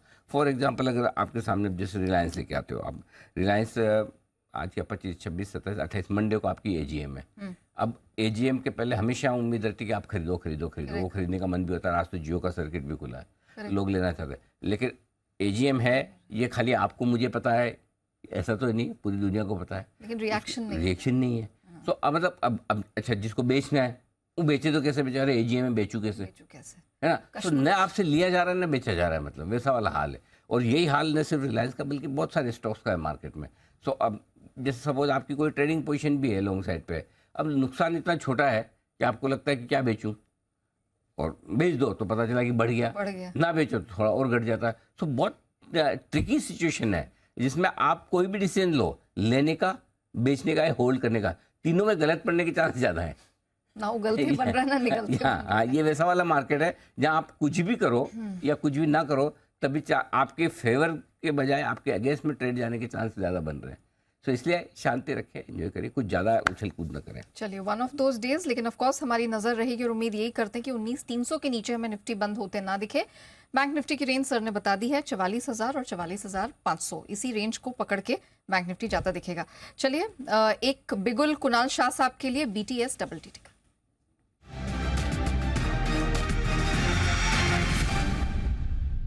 शाह साहब बताइए। आई थिंक जैसे हमने शो में भी बात किया कि real estate as a sector काफ़ी अच्छा लग रहा है एंड हमारा भी व्यू पॉजिटिव है real estate as a sector में। एक स्टॉक जो मैं कैश मार्केट में हाईलाइट करना चाहूँगा, ये काफ़ी एक अंडर परफॉर्मर रहा है रियल एस्टेट में, बट कहीं ना कहीं एक बॉटम फॉर्मेशन बनता हुआ दिख रहा है स्टॉक में, और स्टॉक का नाम है IB रियल एस्टेट। आप स्टॉक का लॉन्ग टर्म चार्ट भी देखोगे तो एक अच्छा खासा बेस फॉर्मेशन हो गया है 60-62 के आसपास। जब भी स्टॉक ये लेवल्स को टच करता है हमेशा हमने स्ट्रॉन्ग बाइंग देखी है। थोड़ा मैं प्रीएम्प्ट कर रहा हूँ, एक 72 एक रेजिस्टेंस है, स्टॉक करंटली 70 के आसपास चल रहा है, सो ₹2 ऊपर उसको एक ब्रेकआउट है।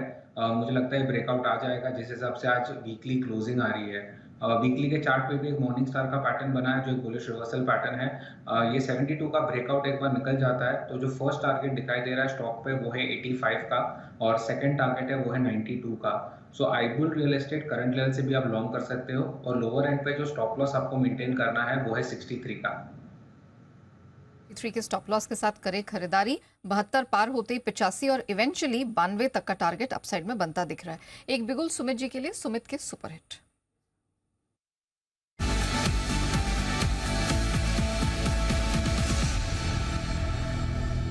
जी बताएं सर। नया एक सेल कॉल अभी रडार पे आया है। स्टॉक का अभी भाव चल रहा है ₹256.50, ₹256.50। स्टॉक का नाम है बायोकॉन। बायोकॉन के अंदर सेलिंग प्रेशर है। पिछले 4-5 दिनों से धीरे धीरे करके ऊपर का मूव दिखाया था, लेकिन आज एक सिंगल डे में इसने 4-5 दिन के लो ब्रेक कर दिए। एक स्ट्रॉन्ग सेल ऑफ कैंडल का यहाँ पे फॉर्म होते हुए देखने को मिला है डेली चार्ट पे। स्टॉक का मूव में मेरे को लगता है कि नीचे में ₹251 से लेके ₹248 तक के लेवल बायोकॉन में नीचे में देखने को मिल सकते हैं। तो यहाँ पे बिकवाली करें, जिन्होंने सेल का व्यू लिया वो लोग होल्ड करें। 260, 261 ये स्टॉक का ऊपर में रेजिस्टेंस है, तो 261 का स्टॉप लॉस लगा के बायोकॉन में बिकवाली करके चलने का सलाह रहेगा। नीचे में 251 का इसका पहला टारगेट बनेगा, 248 का इसका दूसरा टारगेट बनेगा, तो बिकवाली करें बायोकॉन। सेल करके चलने की सलाह है। 251, इवेंचुअली 248 और 260 का एक स्टॉप लॉस लगाना ना भूलें। हाल ही में लिस्ट हुए कई कंपनियों के शेयरों का अब से लेकर दिसंबर में लॉक इन खत्म होने वाला है। तो कौन कौन से ऐसे शेयर हैं, कितना प्रतिशत लॉक इन इनका खत्म होगा, पूरी डिटेल लेकर नुपुर हमारे साथ जुड़ चुकी हैं। नुपुर बताइए।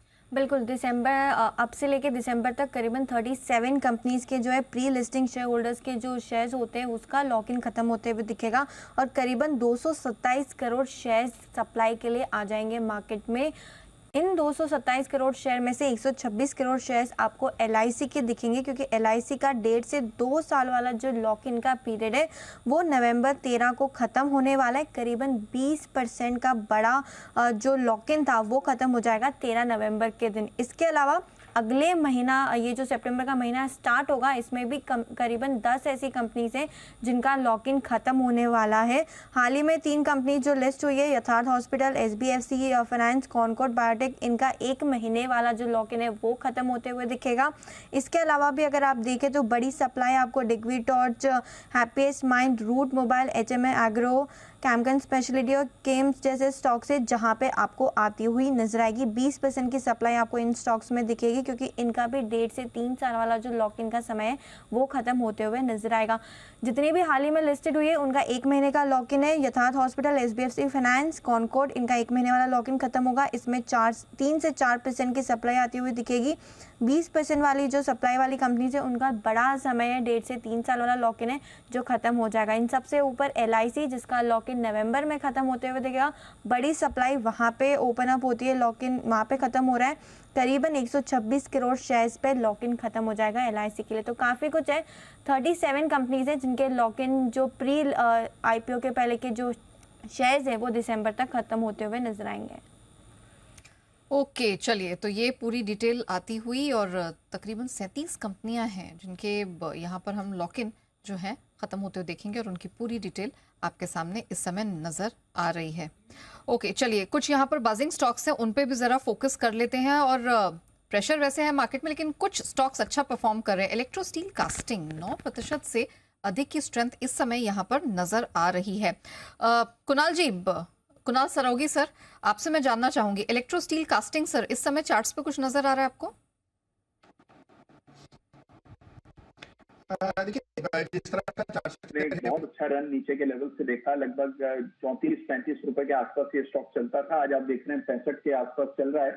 तो एक बड़ा जबरदस्त अप मूव हमने ऑलरेडी देखे है। एक पैटर्न भी चार्ट पर बना है जिसको कपिल हैंडल पैटर्न कहते हैं, और इसका ब्रेकआउट आज के ट्रेड में आता हुआ दिख रहा है। तो मेरी राय में जिनके पास पोजीशन है उन्हें तो बने ही रहना चाहिए। 60 रुपए के आसपास एक संशोधित स्टॉप लॉस रखें, होल्ड करें। मुझे लगता है कि 75 की ओर बढ़ रहा है, और थोड़ा सा अगर आप रिस्क ले सकते हो तो इन स्तरों पर बाय भी कर सकते हैं। स्टॉप लॉस रखें 60 रुपए के आसपास, और मुझे लगता है 75 के टारगेट से इसको होल्ड किया जाना चाहिए। 25 तक का टारगेट यहाँ पर बनता हुआ दिखाई दे रहा है। कुछ स्टॉक्स जिसमें अभी प्रेशर बनता हुआ दिख रहा है। जोमैटो दिन के निचले स्तर के पास है। सुमित जी, जोमैटो इस समय चार्ट्स पे कोई सलाह? जोमेटो के अंदर अगर कोई भी डिप आता है छोटा मोटा, तो लोअर लेवल्स पे इसमें खरीदारी कर सकते हैं। स्टॉक के अंदर नीचे से एक अच्छा मूव पिछले कुछ हफ्तों में हमने ऊपरी की तरफ देखा है। अभी उस रैली के बाद थोड़ा सा प्रॉफिट बुकिंग दिखा रहा है, तो हो सकता है स्टॉक नीचे में 85-84 तक के लेवल्स दिखाए। तो छोटा मोटा अगर कोई भी डिप आता है तो उस डिप में खरीदारी कर सकते हैं। स्टॉक में ऊपर में 95 का लेवल टूटेगा तो वापस से ये स्टॉक 3 डिजिट में जा सकता है। फिलहाल ये कुछ दिनों तक थोड़ा सा करेक्टिव, थोड़ा सा साइडवेज रह सकता है। ओके, साथ ही एसजेवीएन पर लगातार दूसरे ट्रेडिंग सेशन हम देख रहे हैं, यहाँ पर प्रेशर बनता चला जा रहा है, गिरावट यहाँ पर हावी हो रही है, और इनफैक्ट हफ्ते की शुरुआत में इसमें अच्छी खासी स्ट्रेंथ हमने बनते हुए देखी। हिमांशु जी, एसजेवीएन जरा बताएंगे क्या व्यू बन रहा है? अभी गिरावट और जारी रहेगी, क्या किया जाए?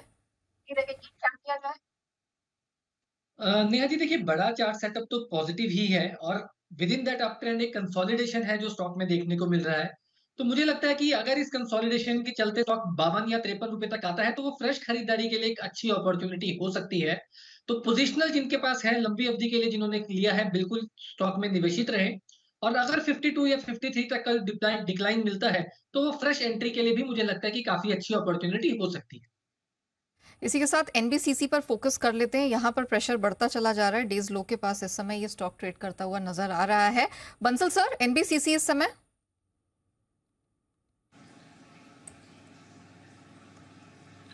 एनबीसीसी में देखें तो राइटली आपने पॉइंट आउट करा कि आज स्टॉक गिर रहा है, और टेक्निकली एक नेगेटिव क्रॉसओवर भी देखने को मिला है, 49 रुपीस के नीचे निकला है। तो नेहा, एक ही चीज़ है, जिन्होंने शॉर्ट टर्म के लिए लिया है उनके लिए निकलने की राय है, और जिन्होंने डिलीवरी के नजरिए से ले रखा है वो 47 रुपये 47 के स्टॉप लॉस के साथ बने रहे। शुगर स्पेस पर नजर डालते हैं, इसकी मिठास पूरी तरह से गायब हो चुकी है। कल हमने देखा था बजाज हिंदुस्तान और चुनिंदा नाम कुछ अच्छा प्रदर्शन दिखाए थे, आज यहीं पर प्रेशर सबसे ज्यादा नजर आ रहा है। शरद सर, शुगर स्पेस कैसे मौके दिख रहे हैं सर? कुछ पसंद आ रहा है आपको इन स्तरों पे? बहुत ज़्यादा नहीं। मुझे लगता है जिस तरीके की इनपुट आ रही है, चाहे महाराष्ट्र से चाहे यूपी से, बारिश की थोड़ी सी प्रॉब्लम है, और sugarcane basically water guzzling crop है। तो मुझे लगता है हो सकता है आपको आउटपुट साइड पे भी थोड़ा सा, क्रॉप के साइड पे भी थोड़ा सा कम अवेलेबिलिटी दिखाई दे। और अगर सरकार जैसे एक्सपोर्ट बैन वगैरह की बात कर रही है तो एडिशनल मार्जिन का वो स्कोप भी ख़त्म हो जाता है। तो मुझे लगता है जिन वैल्यूएशंस पे लगभग हैं, एथेनॉल वाला बिजनेस लगभग पूरी तरीके से वैल्यूड ही है ज़्यादातर कंपनीज का, और नेक्स्ट लेवल उसमें रन अप आने में एटलीस्ट 1.5 साल और लगना चाहिए। और मेन बिजनेस में थोड़ी अनसर्टेनिटी है, तो मुझे लगता है फिलहाल शुगर स्टॉक्स को अवॉइड करना चाहिए। तो स्टॉक्स को फिलहाल यहाँ पर अवॉइड करने की रिकमेंडेशन फिलहाल निकल कर आ रही है। रेणुका शुगर दिन के निचले स्तर के पास इस समय ट्रेड करता हुआ दिखाई दे रहा है। सुमित जी, रेणुका शुगर इस समय कोई चार्ट्स पे सलाह होगी? साइडवेज चल रहा है, ये काउंटर साइडवेज ट्रेड कर रहा है पिछले 4-5 महीनों से। स्टॉक का जो नीचे में सपोर्ट है 40-42 के पास है, ऊपर में जो रेजिस्टेंस है 48 से 50 के पास है। इसी रेंज में ये घूमता हुआ देखने को मिलेगा आने वाले कुछ दिनों के लिए। ऊपर में 48 से 50 के लेवल टूटेंगे तो इसमें बड़ा मूव बनेगा, नहीं तो ये साइडवेज ही ट्रेड करेगा। रेणुका शुगर में इस समय ये राय आती हुई, लेकिन चलिए अब सर के कल के 2000 पर हम लोग फोकस करते हैं। बिगुल सर के लिए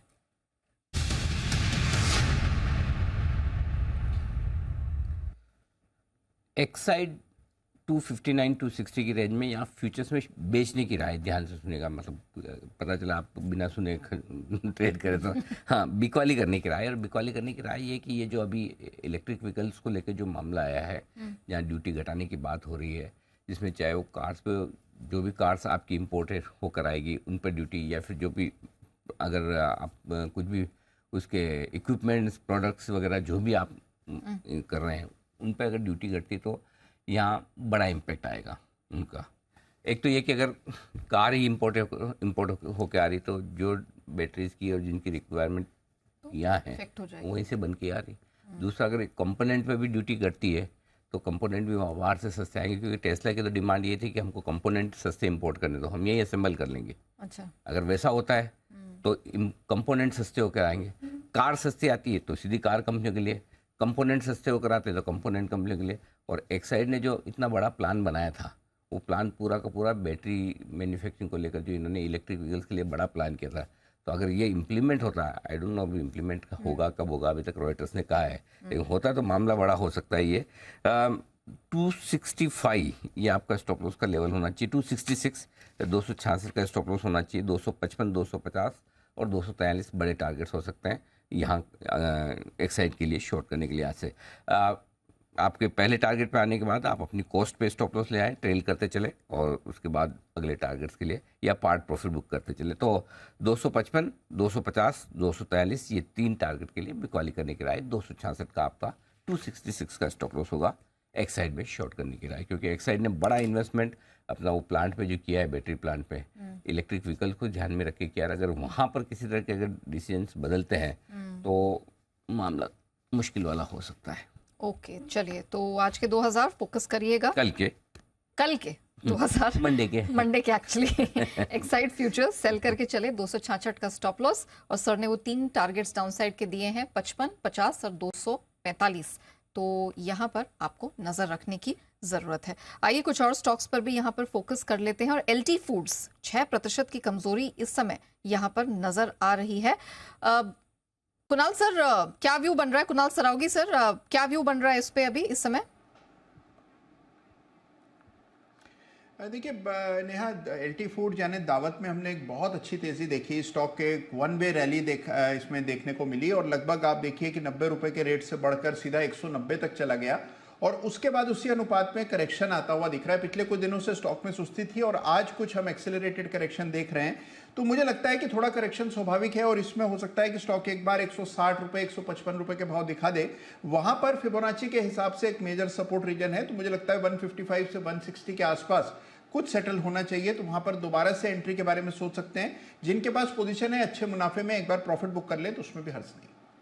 प्रॉफिट बुक करके इंतजार करें, ये राय आपके लिए एलटी फूड पर आती हुई कुणाल जी की तरफ से। आइए, नितिन जी भी हैं तैयार, बिगुल उनके लिए निफ्टी के निशानेबाज नितिन मुरार का।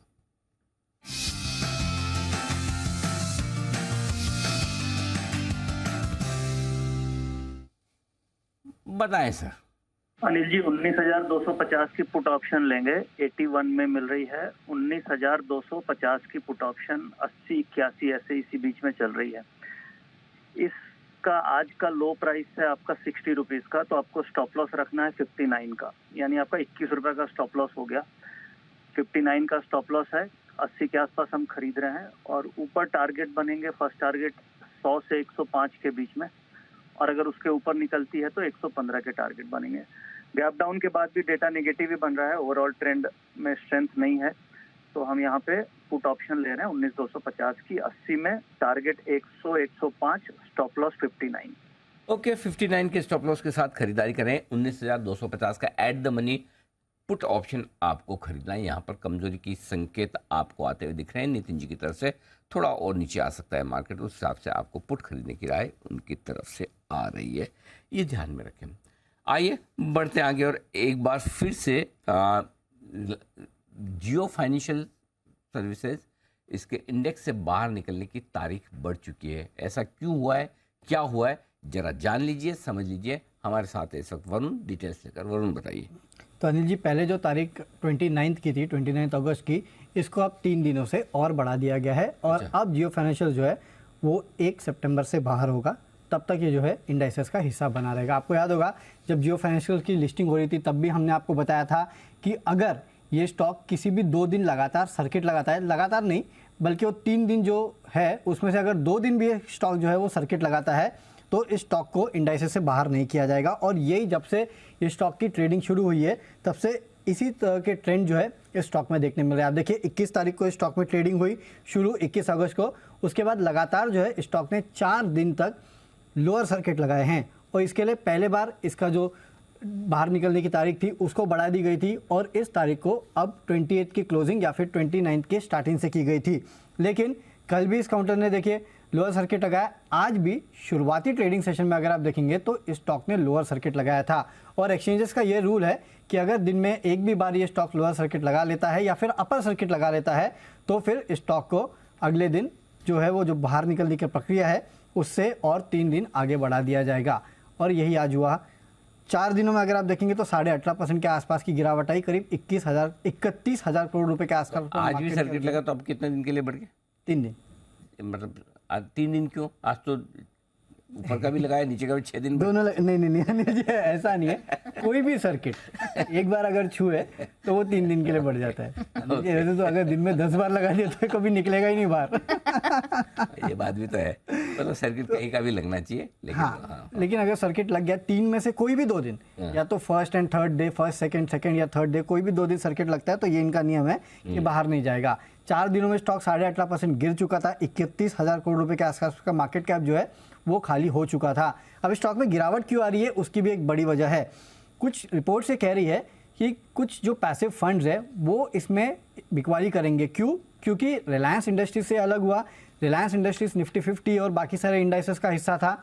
ये नो डाउट अभी तो रखा गया है लेकिन आने वाले दिनों में तो ये नहीं होगा। तो जाहिर सी बात है इसके लिए वो बिकवाली कर रहे हैं। करीब 14.5 करोड़ शेयर्स के आसपास की बिकवाली होनी थी। अब तक अगर आप देखेंगे कल तक का आंकड़ा जो था 11.5 करोड़ शेयर्स की बिकवाली हो चुकी थी। आज अगर आप देखेंगे तो 26 करोड़ शेयर्स के आसपास का जो ट्रेड है वो इस काउंटर में हो चुका है। 26 करोड़ शेयर हाँ एक ही एक्सचेंज पे। हाँ, और अनिल जी 6.5 करोड़ की तो ब्लॉक डील हुई है। ब्लॉक डील तो भी 20 करोड़ का तो अलग से ट्रेड हुआ है। अलग से ट्रेड हुआ है 20 करोड़। वो तो आप एनएससी का बता रहे हैं, बीएससी का और अलग से होगा। तो वही जबरदस्त वॉल्यूम होते हुए बहुत वॉल्यूम हुए इसमें आज फाइनली वॉल्यूम हुआ है नीचे के लेवल पे। हाँ, तो इसके चलते आप देख रहे हैं कि ऊपर का सर्किट भी लगा है इस काउंटर में। तो अब 28 तारीख को एजीएम में देखते हैं कि रिलायंस की एजीएम में क्या निकल के आता है। लेकिन स्टॉक तो अब 1 तारीख को ही निकलेगा इस पूरे इंडाइसेस से बाहर। वो भी अगर सर्किट नहीं लगा तो आने वाले दिनों में सर्किट लगा तो वो भी शायद बाहर नहीं निकलेगा। 3 दिन तो नहीं निकलने वाला है। 3 दिन नहीं निकलने वाला और 1 तारीख तक भी मुश्किल में अगर 1 आध दिन कभी भी लगा दिया तो निकल जाएगा। 3 में से 2 दिन अगर आपने नहीं लगाया सर्किट तो कोई बात तो ही आप निकल पाओगे। अच्छा, नहीं तो नहीं। अगले 3 ट्रेडिंग से सोम मंगल बुध में से अगर 2 सेशन में थर्सडे तक नहीं लगा, थर्सडे तक, क्योंकि ये 1 तारीख को बाहर निकलने वाला है। 31 तक तो उसमें रहेगा। तो अगले 4 दिन है। 4 दिन का तो अगला मंडे का ट्रेडिंग सेशन तो ऑलमोस्ट काउंट हो गया। ये 3 दिनों में जो अगले 3 दिन है उसमें से अगर 2 दिन सर्किट नहीं लगाया तो मतलब मंडे से लेके थर्सडे या ट्यूसडे से मंडे से ट्यूसडे से थर्सडे वो 2 दिन में उसका सर्किट नहीं लगा के बीच में अगर 2 दिन सर्किट नहीं लगा 1 दिन चलेगा। हाँ, तो ये बाहर निकलेगा। इतना कॉम्प्लिकेटेड क्यों किया आपने? मैंने नहीं, एनएससी ने किया है। ओके, एनएससी बीएससी ने किया, एक्सचेंजेस ने किया है ये। और इसमें अनिल जी और एक चीज है, ये T2T में है। 1 तारीख तक T2T में रहने वाला है। और अक्सर हम देखते हैं T2T वाले शेयर में दिन में 1 बार तो सर्किट लगता ही है। कहाँ से बाहर निकलेगा? 1 तारीख के बाद भी नहीं निकलने वाला मेरे ख्याल से बाहर। ओके, जब तक ये T2T में रहेगा मुश्किल है। ट्रेड टू ट्रेड शुरुआती 10 ट्रेडिंग सेशन 10 ट्रेडिंग सेशन में तो ये रहेगा ही। इंटरेस्टिंग, नई चीजें होती दिख रही। जानिए, समझिए, देखिए, एंजॉय कीजिए। ओके, चलिए, ये है आपके लिए जियो फाइनेंस पर बड़ा अपडेट आता हुआ दिख रहा है। जियो फाइनेंस पे एक बार मैं राय लूँगा शरद जी से भी कि क्या किया जाए, ट्रैक करते हैं नहीं करते। लेकिन उससे पहले एक बड़ी खबर आपकी स्क्रीन पर फ्लैश होती दिख रही, जरा इस पर एक बार विचार किया जाए। ये जरा देखा जाए, चीन में सोडा ऐश के दाम आज 6% बढ़े हैं। पिछले 5 दिनों में 5 ट्रेडिंग सेशन में 13% से ज़्यादा सोडा ऐश के दामों में बढ़ोतरी होती हुई दिखी है। तो ये बड़ा डेवलपमेंट होता दिख रहा है। सोडा ऐश बनाने वाली कंपनियों के लिए अच्छी खबर है। ग्लोबली दामों में बढ़ोतरी होती दिख रही है और बढ़ाने में सबसे लीडिंग कंपनी तो आपको पता ही है टाटा केमिकल है, जो लीडर है सोडा ऐश के मामले में। ऑलमोस्ट मोनोपोली काइंड ऑफ कह सकते हैं आप।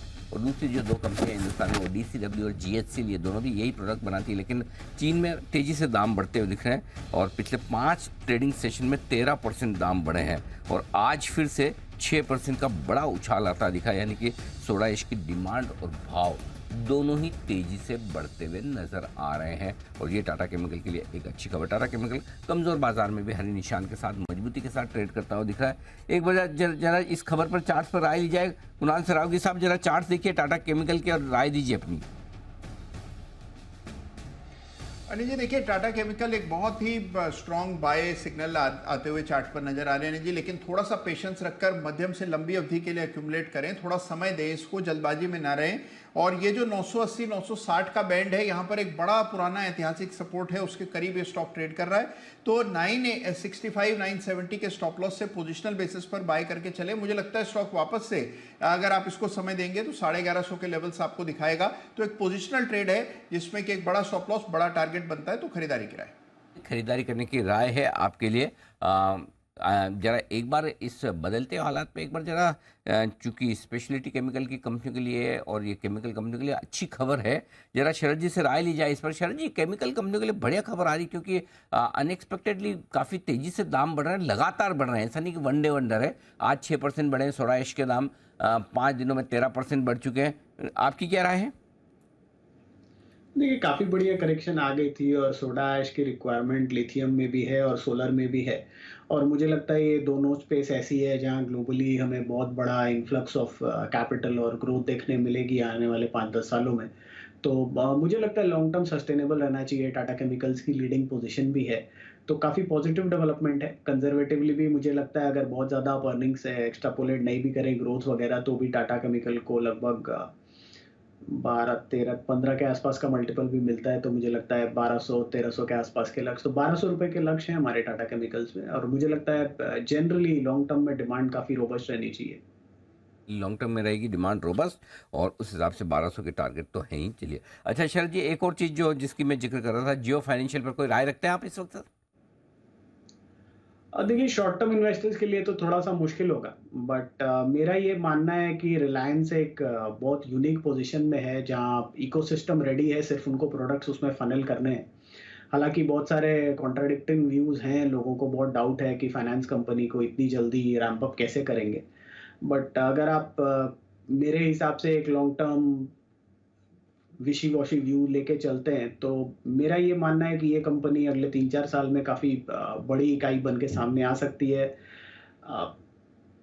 4-5 लाख करोड़ की आप बुक की तरफ देख सकते हैं, 20-21 रुपए की अर्निंग की तरफ देख सकते हैं। तो मुझे लगता है 200-250 रुपये, 200-225 रुपये के आसपास की आप बुक वैल्यू देख रहे होंगे। और उस पर आसानी से मुझे लगता है अगर ये नंबर्स वो क्लॉक इन करते हैं तो 3-4 टाइम आसानी से मिलेगा।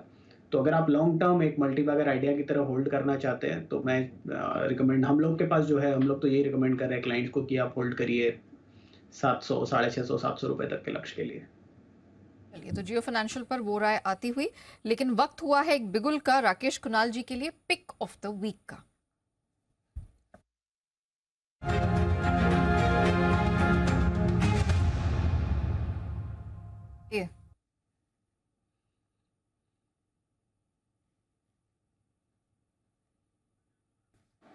राकेश कुणाल जी सर। नया हमारा पिक ऑफ द वीक है वोडाफोन। ये पहले डिसाइडेड नहीं था या राकेश जी म्यूट थे? राकेश जी म्यूट थे? नहीं अनिल जी म्यूट होने पे अनिल जी मेरी आवाज नहीं आएगी, लेकिन मेरे को अनिल जी थोड़ा ऑडियो में डिस्टर्बेंस था। अच्छा, वो बिगुल के बाद नेहा जी ने क्या बोला वो समझ में नहीं आया अनिल जी। नेहा जी कुछ भी बोले, आपको क्या बोलना वो तो आपको पता है ना। सर बोला था। नहीं अनिल जी, आप छोटी छोटी चीजों के लिए भी एज्यूम थोड़ा ना करेंगे अनिल जी। अच्छा ओके, बड़ी चीजें भी एज्यूम कर लेते हैं, जैसे आपको इनविटेशन आए ना आए सोमवार का, समझो आपको शो के लिए तो आना ही है, ये तो एज्यूम कर रहे हो ना आप? नहीं अनिल जी, मुझे 3 बजे के बाद कुछ कहना भी है, तो वो आपसे मैंने रिक्वेस्ट करी थी Anil ji. Let's first finish your calls. 3:01 होना चाहते हैं, उसके बाद बंसल जी और कुणाल जी के बीच में कुछ कहा सुनी होगी, ऐसा वो कह रहे हैं, बताएं सर। अनिल जी, हमारा पिक ऑफ द वीक है वोडाफोन आइडिया। इस पर एक ओवरवेट खरीदारी की राय है, बट फ्यूचर में ना खरीदें, लॉट साइज बड़ा है, अपनी क्षमता अनुसार डिलीवरी में खरीदे। और अनिल जी जब से ये स्टॉक 70 रुपए से गिरता हुआ आया है, सिर्फ एक बार ये कुछ दिनों के लिए वीकली चार्ट पर 200 दिन की एवरेज के ऊपर निकला था और अब एक अच्छा बेस बन रहा है। और जिस तरीके का टेक्निकल स्ट्रक्चर है, ये स्टॉक एक बड़ी तेजी दिखा सकता है। टारगेट्स नहीं अनिल जी, एग्रेसिव टारगेट्स नहीं बोल रहा हूँ, क्योंकि वोडाफोन नाम है, लोग कैपेसिटी से ज़्यादा लेते हैं अपनी क्षमता अनुसार। वोडाफोन आइडिया में खरीदारी की राय है। ओवर टू कुणाल जी। अनिल जी देखिए, चार्ट पर एक बहुत क्रिटिकल लेवल है जो कि 8.25 रुपए के आसपास है, जिसके ऊपर आज वीकली क्लोज आता हुआ दिख रहा है। तो 8.25 के ऊपर ब्रेकआउट हुआ है। साथ पे चार्ट में कई सारे ऐसे संकेत है कि इसमें एक बॉटम बनता हुआ दिख रहा है। तो हमारी वोडाफोन आइडिया में खरीदारी की राय है। यहाँ पर एक स्टॉप लॉस रखें। स्टॉप लॉस 8 रुपए के नीचे रखना है, तो 8 रुपए के आसपास के स्टॉप लॉस से बाय करें। पहला टारगेट होगा 9 रुपए 75 पैसे का, इवेंचुअल टारगेट 11 रुपए का। तो 9 रुपए 75, 11 रुपए के बड़े टारगेट्स के लिए खरीदारी की राय है आइडिया में। आइडिया में बड़ी बड़ी खरीदारी की राय आपके लिए आती हुई इस वक्त। आइए एक बिगुल हिमांशु जी के लिए। हिटमैन हिमांशु।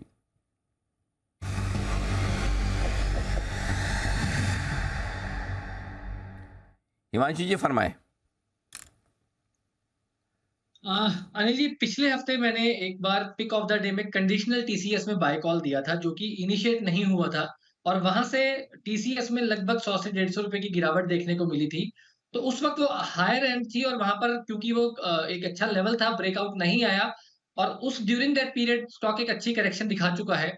अब टीसीएस अपनी उस कंसोलिडेशन के लोअर एंड पर है, और मुझे लगता है कि यहाँ से वापस से अपर एंड की तरफ चलने के लिए तैयार है। तो टीसीएस में पॉजिटिव व्यू है, यहाँ पर खरीदारी करेंगे और यहाँ पर ट्रेड लेंगे अनिल जी 3400 की कॉल ऑप्शन, जो कि अगले महीने की यानी कि सितंबर के मंथ की है, जो कि अभी ट्रेड करती है लगभग 68-69 रुपीस।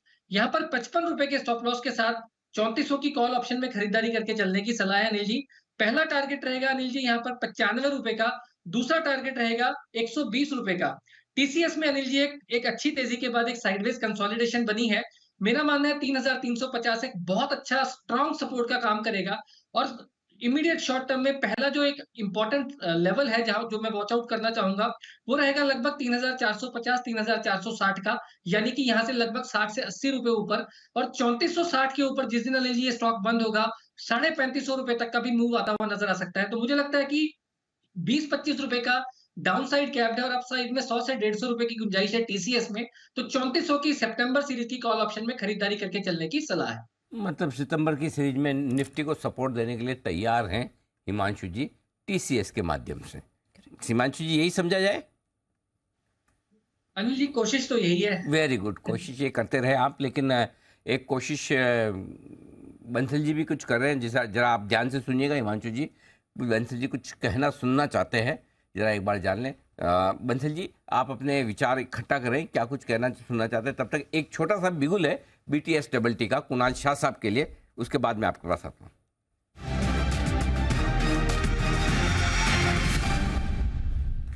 जी कुणाल जी बताएं सर।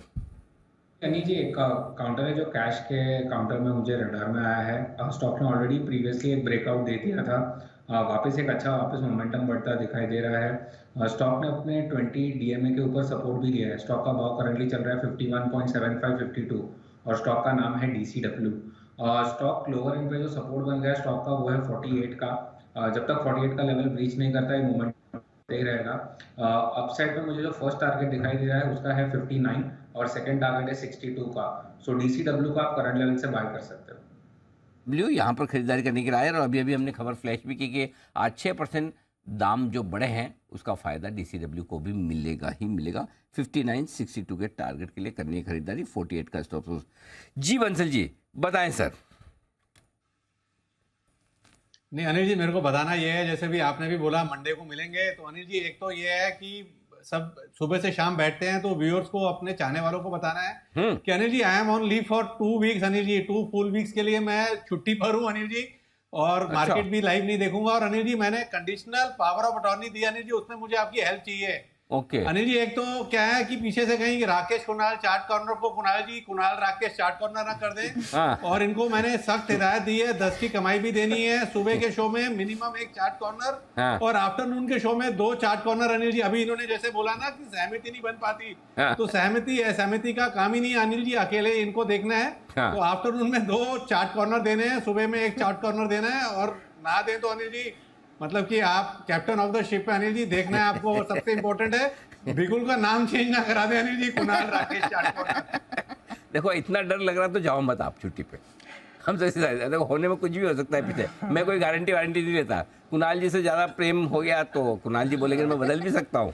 क्यों कुणाल जी, या तो मत जाओ, इतना डर लग रहा तो कुर्सी मत छोड़ो। हम रोज सुबह शो क्यों करते हैं? सुबह मैं भी तो अभी 53 साल की उम्र में सुबह 7 बजे भी शो करता हूँ, दोपहर में भी करता हूँ। कुर्सी देखो खाली रहेगी तो कोई भी बैठ सकता है।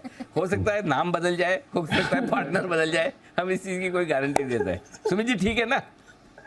अनिल जी मैं कंपनी देने को तैयार हूँ। ये देखो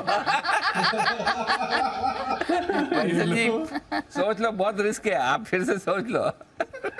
चलिए तो बंसल जी छुट्टी मनाने जा रहे हैं। बंसल जी आपकी छुट्टियाँ अच्छा सुमित जी कुछ कह रहे हैं। जी सुमित जी। अनिल जी नाम भी रख सकते हैं, स्वीट चाट कॉर्नर।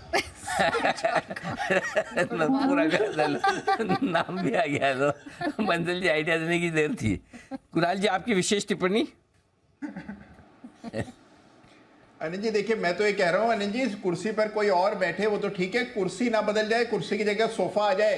2 हफ्ते बहुत लंबे होते हैं। तो अनिल जी मैं तो स्वयं बंसल जी को कह रहा था ये इतनी लंबी देर के लिए ना जाएं। हाँ, और जाए भी तो वहां से भी अवतरित होते रहें समय समय पर। नहीं चलो कोई बात नहीं, जिंदगी में थोड़े थोड़े ब्रेक लेना भी जरूरी है, घूमना फिरना भी जरूरी है, और काम हो तो वो भी निपटाना जरूरी है। तो चलता रहेगा, चिंता ना करें बंसल जी, हम आपको मिस जरूर करेंगे लेकिन आप एंजॉय करिए छुट्टियाँ अपनी आराम से। तो बंसल जी सोमवार से छुट्टी पर है और आप आने के बाद देखिए कितने बदलाव होते हैं। Let's see. क्या ये आदमी अकेला ये मजे क्यों करे, थोड़ा तो स्ट्रेस में रहना वहाँ पे। बीच बीच में समय मिले जब देखते रहिएगा कि क्या कुछ बदला है। और अगर आपको कहीं भी इस बीच में 2 हफ्तों के दौरान कहीं भी आपको लगे कि अब छुट्टियाँ मेरी बीच में खत्म करके तुरंत आ जाने की जरूरत है, हाँ तो वो प्लान कर लीजिएगा। ओके चलिए बढ़ते आगे। और अगस्त का महीना रहा है आईपीओ मार्केट के लिए बेहद शानदार। अब तक कितने आईपीओ आए और उन्हें किस तरह का रेस्पॉन्स मिला है ये जान लेते हैं। अरमान हमारे साथ है प्राइमरी मार्केट की पूरी हलचल बताने के लिए। अरमान बताएं। बिल्कुल सर, आईपीओ मार्केट काफ़ी गर्म होता हुआ दिखा है और आपको सब्सक्रिप्शन जो है वो भी काफ़ी बढ़िया दिखते हुए दिखे हैं। अभी तक अगर आप बात करें इस बार अगस्त महीने में लगभग 7 आईपीओ जो है वो आते हुए दिखे हैं, जो कि इस कैलेंडर ईयर की बात करें तो कैलेंडर ईयर में सबसे ज़्यादा जिस महीने में आईपीओ आते हुए दिखे हैं वो अगस्त है। उसी के साथ साथ अगर आप देखें जो नवंबर 2022 में जितने आईपीओ आए थे उसके बाद से सबसे हाईएस्ट आईपीओ जो है वो इस बार के आईपीओ में आते हुए दिखे हैं। 2022 की अगर आप बात करें वाई अगर आप बात करें तो अगस्त में, पिछली बार अगस्त में सिर्फ 2 आईपीओ आए थे, इस बार 7 आईपीओ आते हुए दिखे हैं। तो नंबर ऑफ आईपीओस तो ज़्यादा आए हैं, उसी के साथ साथ अगर आप देखें जो सब्सक्रिप्शन है वो भी काफ़ी बढ़िया आता हुआ दिखा है। आप अगर इन 5 कंपनियों की स्पेसिफिकली अगर आप बात करें, जहाँ पर Aeroflex, pyramid, TVS supply chain, Concord, SBFC finance, यहाँ पर अगर आप बात करें इनका कुल इशू साइज था लगभग 4000 करोड़ के आसपास का, और सब्सक्रिप्शन इनको टोटल कितना मिलता हुआ दिखा है, लगभग 1.54 लाख का जो है यहाँ पर सब्सक्रिप्शन, आपको लाख करोड़ का जो है वहाँ पर सब्सक्रिप्शन मिलता हुआ दिखा है। लगभग अगर आप देखें एरोफ्लेक्स 97 टाइम्स बढ़ता हुआ दिखा है। आप एसबीएफसी फाइनेंस की बात करें तो वहाँ पे 74x वहाँ पर बढ़ता हुआ दिखा है। आप पिरामिड टेक्नोप्लस की बात करें तो वहाँ पर भी 18 गुना बढ़ता हुआ दिखा है। तो आईपीओ सब्सक्रिप्शन भी अच्छा आ रहा है और जो इशू साइज है उस हिसाब से अगर आप देखें कंपैरेटिवली अच्छा खासा रिस्पॉन्स आपको आ रहा है। और अगस्त के महीने में लगातार आपको आईपीओ आते हुए जा रहे हैं, अभी कुछ आने वाले हफ्ते में भी कुछ 2 आईपीओ हैं। तो आईपीओ मार्केट तो काफ़ी आपको बढ़िया और इंटरेस्टिंग लग रहा है। और आने वाले समय के अगर आप देखें कई सारे आईपीओ जो है ऑलरेडी लाइनअप में है, तो अगर ये सब्सक्रिप्शन मिलता है और ये आपको अगर आईपीओ का लाइनअप रहता है तो आईपीओ मार्केट काफ़ी इंटरेस्टिंग होगा। ओके, तो आईपीओ मार्केट में भरपूर एक्शन आपके लिए अगस्त के बाद सितंबर में भी रहने वाला है, ये मानकर चले। और इस महीने जबरदस्त एक्शन आता हुआ दिखा भी है। ओके, बढ़ते हैं आगे और कुछ और स्टॉक्स जहाँ पर एक्शन रह सकता है, और थोड़ी देर में हम आपको बैन से बेनिफिट वाले स्टॉक्स भी बताएंगे। तो बता ही दें, एक्चुअली 3:10 हो गया, टाइम तो हो ही गया। चलिए आशीष हमारे साथ आ चुके हैं स्टूडियो में बताने के लिए बैन से बेनिफिट।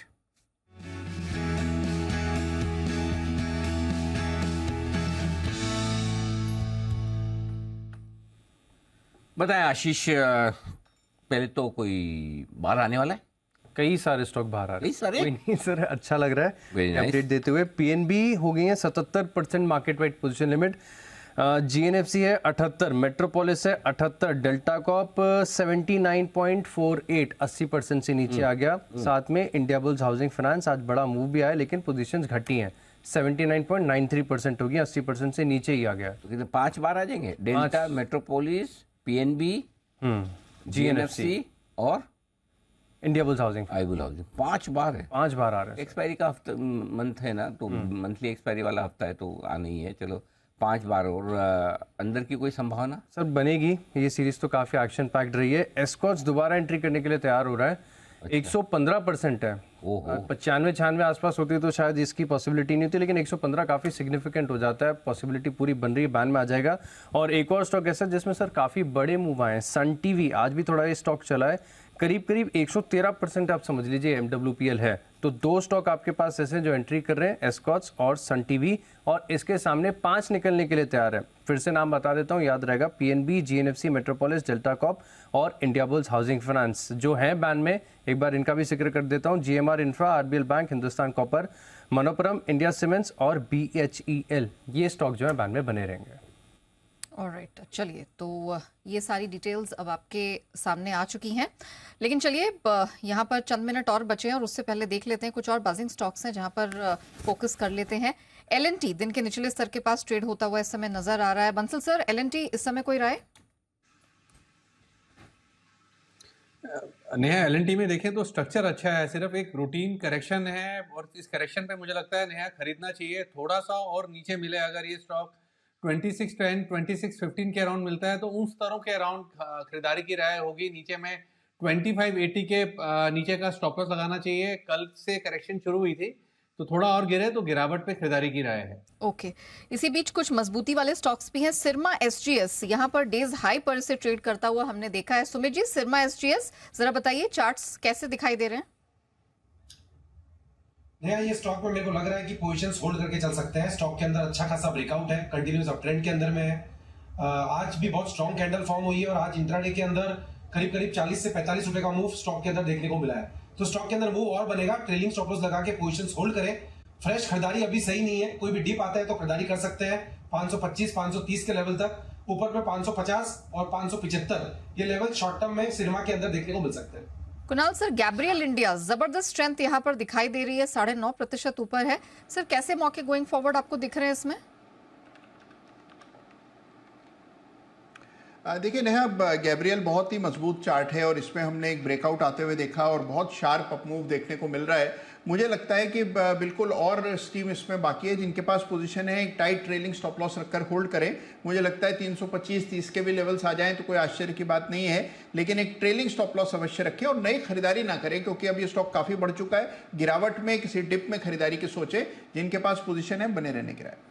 मौजूदा पोजीशंस हैं उनको होल्ड करके रखिए, फ्रेश खरीदारी से अभी बचिए, डिप पर एंट्री करनी है। इरकॉन इंटरनेशनल दिन के निचले स्तर के पास है, 3.25% की गिरावट इस समय यहाँ पर दिखाई दे रही है। सुमित जी, कोई मौके दिख रहे हैं आपको? इरकॉन एक तेजी के ट्रेंड के अंदर में है। ये स्टॉक ने कंटिन्यूस अप ट्रेंड दिया हुआ है और स्टॉक पे हमने कई बार लोअर लेवल्स पे खरीदारी भी दी हुई है। स्टॉक के अंदर मेरे को लग रहा है कि पोजीशंस होल्ड करके चलें। छोटा मोटा डीप आ सकता है जिसके अंदर 102-101 रुपए तक के लेवल देखने को मिल सकता है, बट ओवरऑल तेजी के ट्रेंड में है। 110 का लेवल निकलने के बाद 120 से 125 तक का मूव आने वाले दिनों में शॉर्ट टर्म में देखने को मिलेगा। पोजीशंस होल्ड करें, डिप पर खरीदारी करें। स्ट्रेंथ कैंपस एक्टिव वेयर इसमें भी दिखाई दे रही है डेज हाई के पास ये stock. Bansal sir, Campus Activewear sir charts पे आप कोई सलाह दे पाएंगे? जी नेहा, आज इसमें स्ट्रेंथ देखने को मिल रही है तो टेक्निकली नेहा खरीदारी की राय नहीं है, बट जिनके पास है आज के लोज के जो स्टॉप लॉस हैं, लोज हैं जो 294 के, उसके साथ बने रहने की राय है। और नेहा यहाँ पे थोड़ा सा वेट एंड वॉच करेंगे। 305 रुपए चल रहा है, 320 रुपए के ऊपर निकलेगा तब स्ट्रॉन्ग सिग्नल्स होंगे, तो 320 के ऊपर एक नई खरीदारी की राय होगी मोमेंटम के नजरिए से। ओके, कुणाल शाह साहब, साउथ इंडियन बैंक सर जरा इसका चार्ट एक बार देख लीजिए, डेज लो पर है। क्या और प्रेशर यहाँ पर दिखेगा या कुछ एक्यूमुलेशन के मौके दिख रहे हैं आपको? आई थिंक और भी डिप बाकी है। जिस हिसाब से हमने PSU बैंक्स में थोड़ा प्रॉफिट बुकिंग देखा है हायर लेवल से, आई थिंक आइडियल लेवल ये स्टॉक को बाय करने के लिए रहेगा वो है 22 का। करंटली स्टॉक 23.4 के आसपास चल रहा है, तो शायद और 1-1.5 रुपये आपको नीचे मिले तो आइडियल अपॉर्चुनिटी है बाय करने के लिए। वहीं पे एक स्ट्रॉन्ग सपोर्ट और बेस है, फिर आप 20 के स्टॉप लॉस से बाय कर सकते हो। अपसाइड में वापस स्टॉक 25 से लेकर 26 तक के लेवल्स दिखा सकता है। ओके, चलिए इसी बीच एक बिगुल सुमित जी के लिए, सुमित के सुपरहिट।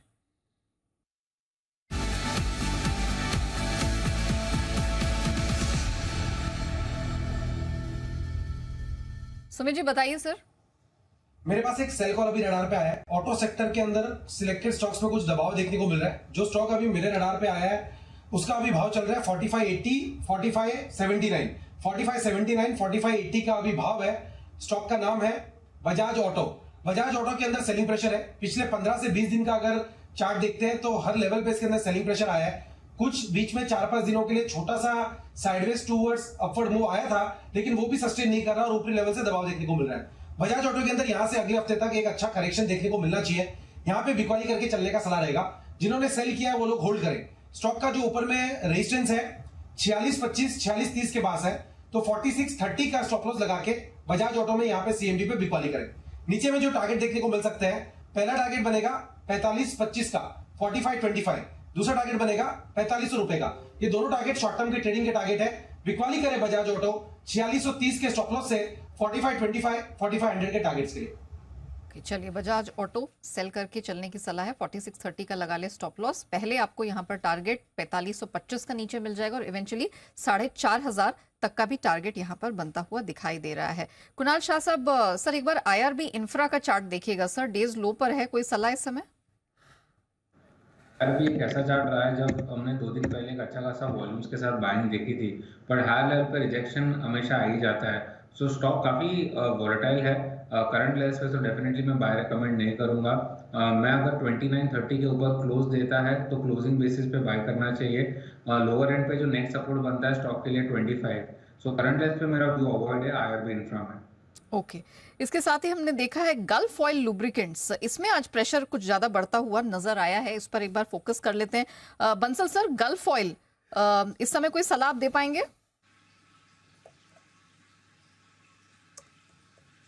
नया गल्फ ऑयल लुब्रिकेंट का चार्ट देखें तो बिल्कुल आज इसके अंदर एक प्रेशर देखने को मिल रहा है, बट और स्टॉक में गैप डाउन ओपनिंग भी हुई है। तो पहली चीज़ तो नया ये है कि जिन्होंने भी ट्रेडिंग के नज़रिए से लिया है निकलना चाहिए, क्योंकि एक अच्छे अपमूव के बाद 640 के हाईज लगाने के बाद स्टॉक गिरा है और मोस्ट लाइकली नया यहाँ पे शायद कुछ इवेंट हुआ है, कुछ शायद डिविडेंड वगैरह एक बार चेक करना पड़ेगा। अगर डिविडेंड है तो कोई घबराहट की बात नहीं है, और अगर एक्स डिविडेंड वगैरह नहीं हुआ है तो टेक्निकल स्ट्रक्चर डिस्टॉर्टेड है और ये करेक्शन जो है एक्सटेंड हो सकती है। ओके, तो करेक्शन और कुछ एक्सटेंड होने की संभावनाएं नजर आ रही हैं। आईटी स्पेस में HCL टेक, इस पर एक बार नजर डाल लेते हैं। 1.5% की कमजोरी है, 1150 के करीब इस समय ये स्टॉक ट्रेड कर रहा है और काफी शार्प करेक्शन कुछ मिनटों में यहाँ पर देखने को मिला है। Kunal Saraogi sir, HCL Tech sir, क्या इंडिकेशंस मिल रहे हैं? देखिए, कुछ करेक्शन देखने को मिल रहा है नेहा, और बिल्कुल एक स्वाभाविक सी बात है। 1190-1200 के आसपास एक मेजर रेजिस्टेंस था स्टॉक के लिए, उन्हीं लेवल से टकराकर थोड़ा करेक्शन आता हुआ दिख रहा है। मुझे लगता है कि और थोड़े के नीचे के लेवल्स देखने को मिल सकते हैं। अंडर परफॉर्मेंस भी देखने को मिल रही है निफ्टी के निस्बत। यहाँ पर बड़ा सपोर्ट चार्ट पर 1130 के आसपास नजर आता है, तो और यहाँ से 25-30 रुपए की गिरावट मुमकिन है। तो कोई खरीदारी की जल्दबाजी नहीं है, इन लेवल्स पर थोड़ा वेट एंड वॉच करें, बेहतर रहेगा। ओके, और इस बीच B20 जो ये पूरी कॉन्फ्रेंस चल रही है, वहाँ पर वित्त मंत्री निर्मला सीतारमण जी बात करेंगे। आइए चलते हैं, सुनते हैं उन्हें। Equally, elevated interest rates for considerable time can come in the way of economic recovery. So the tendency to use interest rates as the only solution for dealing with inflation has its own downside. And most economies do have this problem because I think, for want of a better word, obsession with using interest rate as the only tool to deal with inflation and not manage the supply side factors will not give a complete solution for inflation. Temporarily it can give, but sooner the supply side issues can creep their ugly heads up. So the task therefore for the central banks, and I know I'm treading on an area which people would be curious to know, did she comment on central bank, but task for central bank therefore will have to keep, particularly in today's context, is to keep in mind growth and growth related priorities, even as equally looking at controlling inflation. The fiscal deficit needs also to be restrained. Otherwise, inflation is not going to be wholesomely defeated or brought under control. The second of the priorities I'd like to put before you is increasing the emphasis on investments to spur growth. That's a sure shot route to achieving growth, sustained growth, and therefore investment in physical assets needs to be substantially raised. Okay और वित्त मंत्री जी पूरी दुनिया भर में जो महंगाई की समस्या है उस पर बातचीत करती हुई दिख रही है और महंगाई को काबू में लाने की ज़रूरत पर जो पूरे प्रयास किए जा रहे हैं दुनिया भर की सरकारों की तरफ से उस पर बातचीत करती हुई। आइए बढ़ते आगे और बचे आखिरी 7 मिनट और यहाँ पर 3-20 वाली स्ट्रेटजी कर लीजिए। बिल्कुल सर, तो बिल्कुल सर के लिए 3-20 की स्ट्रेटजी का।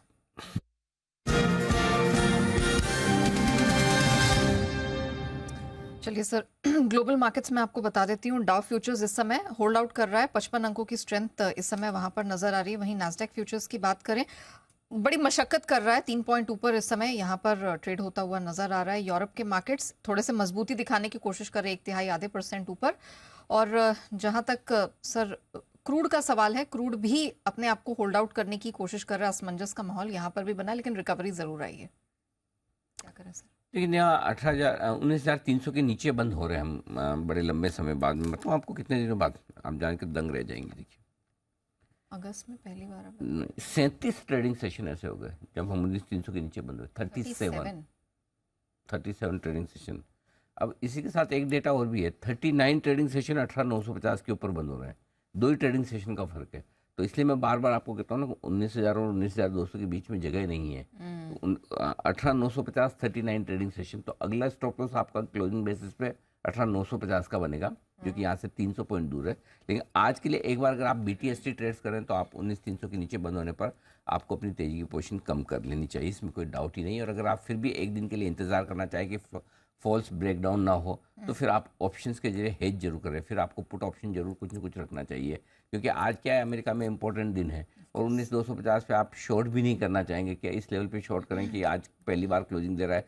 कभी कभी ऐसा होता भी है, जैसे कल आपको लगा कि एक बार ऊपर जाने को तैयार है, लेकिन बैंक निफ्टी ने वो सपोर्ट नहीं किया। बैंक निफ्टी ने 2 दिन से 44,500 के आसपास क्लोजिंग दी, तो आज भी बैंक निफ्टी इतना खराब नहीं हुआ है, 44,200 पर बंद हो रहा है। सो आई थिंक निफ्टी में थोड़ी सी समस्या है। अगर आप लॉन्ग पोजीशन लेकर जाना ही चाहते हैं तो बैंक निफ्टी के रखें, साथ में निफ्टी से हेज कर लें। शॉर्ट लेकर जाना चाहते हैं तो आप निफ्टी शॉर्ट करके जाए, सामने बैंक निफ्टी की लॉन्ग पोजीशन से हेज कर लें अगर करनी, या फिर दोनों के पुट और कॉल से हेज करें। तो आज हेज होके जाएं, ओवरनाइट पोजीशन कम रखें तो बेहतर है। जैक्सन होल भी है, फिर जिस तरह से वीकली क्लोजिंग हो रही है, बेहतर है अगले हफ्ते ज़्यादा नया फ्रेश ट्रेड ले। ओवरनाइट रिस्क रखने जैसा मार्केट किसी भी एक तरफ है नहीं ज़्यादा, तो बेहतर है कि थोड़ा वेट एंड वॉच वाली सिचुएशन में रहें। ओके, तो हड़बड़ी करने की जरूरत नहीं है, थोड़ा सा अब यहाँ वेट एंड वॉच की रणनीति अपनाएं, यही सर आपसे कह रहे हैं। आइए आखिर के 5 मिनट बचे हैं और कैश का ऑप्शन के लिए तैयार है जय ठक्कर जी।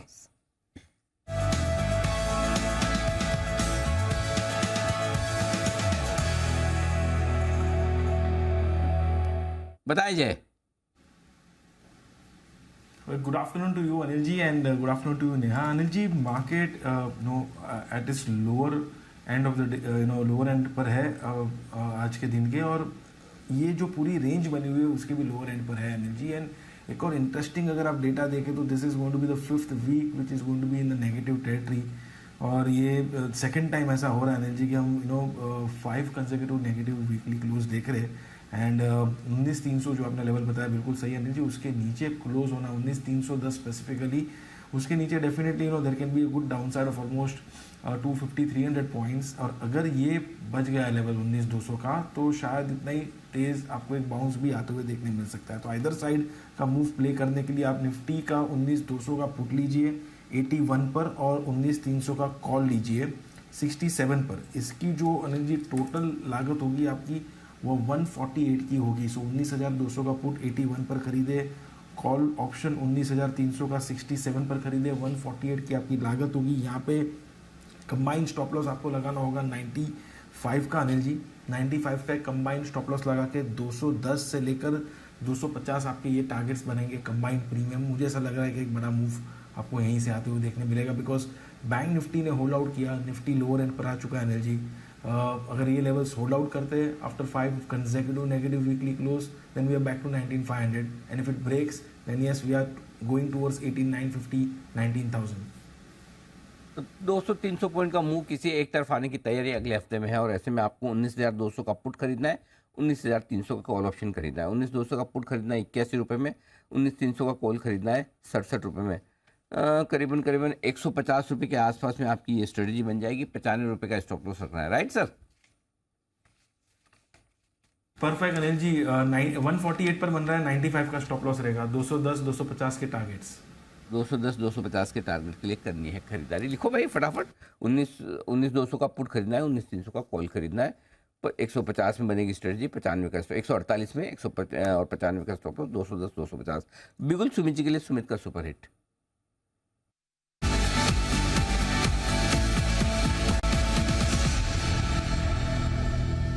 जी बताएं सर। अनिल जी क्लोजिंग खराब आ रही है मार्केट्स की, लोअर लेवल्स पे बंद दे रहा है, सेल कॉल रडार पे आया है। एक स्टॉक जो पिछले कुछ दिनों में अच्छा मूव दिखाया है, जिसका अभी भाव चल रहा है 245 रुपए 50 पैसा। 245 का अभी भाव है। स्टॉक का नाम है टाटा पावर। टाटा पावर के अंदर पिछले 5 दिनों के अंदर एक अच्छा मूव देखने को मिला, अब प्रॉफिट बुकिंग देखने को मिल सकता है। यहाँ पे बिकवाली करके चलने का सलाह रहेगा। 250 251 ये स्टॉक का ऊपर में रेजिस्टेंस है। 251 के स्टॉप लॉस से टाटा पावर में यहाँ पे बिकवाली करे। 1 से 2 दिनों के अंदर नीचे में 238 और 235 ये लेवल देखने को मिल सकते हैं। तो बिकवाली करे टाटा पावर 251 के स्टॉप लॉस से 235 के टारगेट्स के लिए। ओके चलिए, तो एक रिकमेंडेशन सेल साइड की टाटा पावर में 251 का स्टॉप लॉस, 238 235 तक का डाउन साइड टारगेट बनता हुआ दिखाई दे रहा है। क्विकली एक बार जीएमआर एयरपोर्ट्स पर भी व्यू ले लेते हैं, बहुत तेजी से गिरता हुआ नजर आया है। कुणाल सर, कोई व्यू बन रहा है इस समय जीएमआर एयरपोर्ट्स? देखिए नेहा, अगर आप जीएमआर एयरपोर्ट की बात करें तो बड़ी शार्प हमने इसमें एक रैली देखी। स्टॉक लगभग 44 से बढ़ता हुआ 66 तक बिल्कुल रुके, बिल्कुल सांस लिए बिना भागता रहा और अब उसी तरह का करेक्शन आपको आज फ्राइडे के दिन देखने को मिल रहा है। तो मुझे लगता है कि बहुत ज़्यादा रीड इसमें नहीं करना चाहिए। हो सकता है स्टॉक थोड़ा कूल ऑफ हो जाए, जिसमें वापस से 58-57 के भाव देखने को मिले, वहाँ कुछ बेस बनेगा। तो इन स्तरों पर वेट एंड वॉच करने की राय है। जिनके पास पोजीशन है 60 रुपये के नीचे स्टॉप लॉस रखे हैं, फिलहाल होल्ड कर। ओके तो ये आपके लिए राय जीएमआर एयरपोर्ट में। और इस बीच नितिन जी ने जो आपको 19,250 का पुट ऑप्शन खरीदारी करने की राय दी थी, 100 का टारगेट उनका हासिल हो चुका है, 105 के टारगेट के भी नज़दीक पहुंच चुका है, 115 का टारगेट पहुंचने की तैयारी में। तो टारगेट हिट हो चुका है नितिन जी का पुट ऑप्शन जो उन्होंने अभी थोड़ी देर पहले आपको दिया था निफ्टी पर। 19,240 इस हफ्ते के लोएस्ट लेवल, इनफैक्ट इस महीने के लोएस्ट लेवल पर जाकर बंद होते हुए दिख रहे हैं बाजार। अगस्त महीने का लोएस्ट लेवल है ये 19,240 जो आपकी स्क्रीन पर इस वक्त दिख रहा है। 19,220 का आज लोअर है। तो कमज़ोर और ख़राब क्लोजिंग आज भारतीय बाजारों की आती आपके लिए, इसमें कोई डाउट नहीं है। आज का लो 19,230 का है, 19,243 पर बंद हो रहे हैं। बैंक निफ्टी जरूर ठीक है, इतना बुरा नहीं है, बंद 325 अंक नीचे, लेकिन 44,167 के आसपास फाइनल क्लोजिंग 44,200 की आपको आती दिखेगी। आइए बाजार बंद होने के बाद के एक्शन पर करते हैं फोकस। क्या क्या है खास आपके लिए?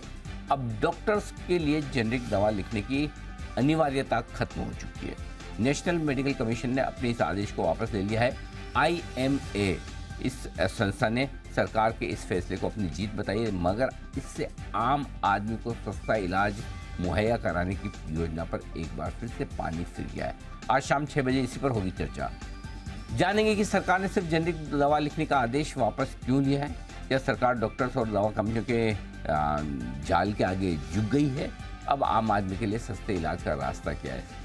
जेनरिक पर भारी, ब्रांडेड दवाई, ये हमारी आज की विशेष पेशकश। शाम 6 बजे doctor Rajiv Sood, member governing council NMC, doctor Jayesh Lele, vice president IMA और doctor Gopal Dabade, president drug action forum Karnataka, इन तीनों से करेंगे हम इस बड़े मुद्दे पर आज चर्चाएं तो देखनी चाहिए, लेकिन पॉलिटिकल चर्चाएं देखने के बजाय ये इस तरह की चर्चाएं देखें जिससे आपका ज्ञान बढ़े, काम किए हैं चर्चाएं, ये आप पर फोकस में रखें। आज शाम अमेरिका में जैक्सन हॉल की मीटिंग होने वाली है और इस मीटिंग से पहले दुनिया भर के बाजार डरे सहमे हुए, थोड़े सावधान सतर्क हैं। 7:30 बजे के करीब फेड चेयरमैन जेरेमी पावेल ब्याज दरों पर, महंगाई पर, इकोनॉमी पर, GDP पर अपनी राय और अपनी बात रखेंगे खुलकर। क्या है जैक्सन हॉल की मीटिंग के मायने और दुनिया भर पर और भारतीय बाजार पर क्या पड़ेगा असर? इंडिया 360 डिग्री की कवर स्टोरी आज यही है। सहमा बाजार, मीटिंग का इंतजार। रात 8 बजे हमारी ये कवर स्टोरी मिस मत कीजिएगा। प्याज की कीमतों को लेकर इस समय गर्मा गर्मी बनी हुई है। एक तरफ किसान अपनी फसल की उचित कीमत की मांग कर रहे हैं, तो वहीं सब्जी मंडियों में प्याज के दाम आसमान पर है। ऐसे में सरकार ने आम जनता को प्याज की ऊंची कीमतों से बचाने के लिए प्याज पर जो 40% की इंपोर्ट ड्यूटी है वो एक्सपोर्ट ड्यूटी है वो लगाई है, जिससे कि एक्सपोर्ट महंगे हो जाए। आखिर प्याज को लेकर हर साल घमासान क्यों मचता है? सप्लाई और डिमांड की रियल पिक्चर क्या है?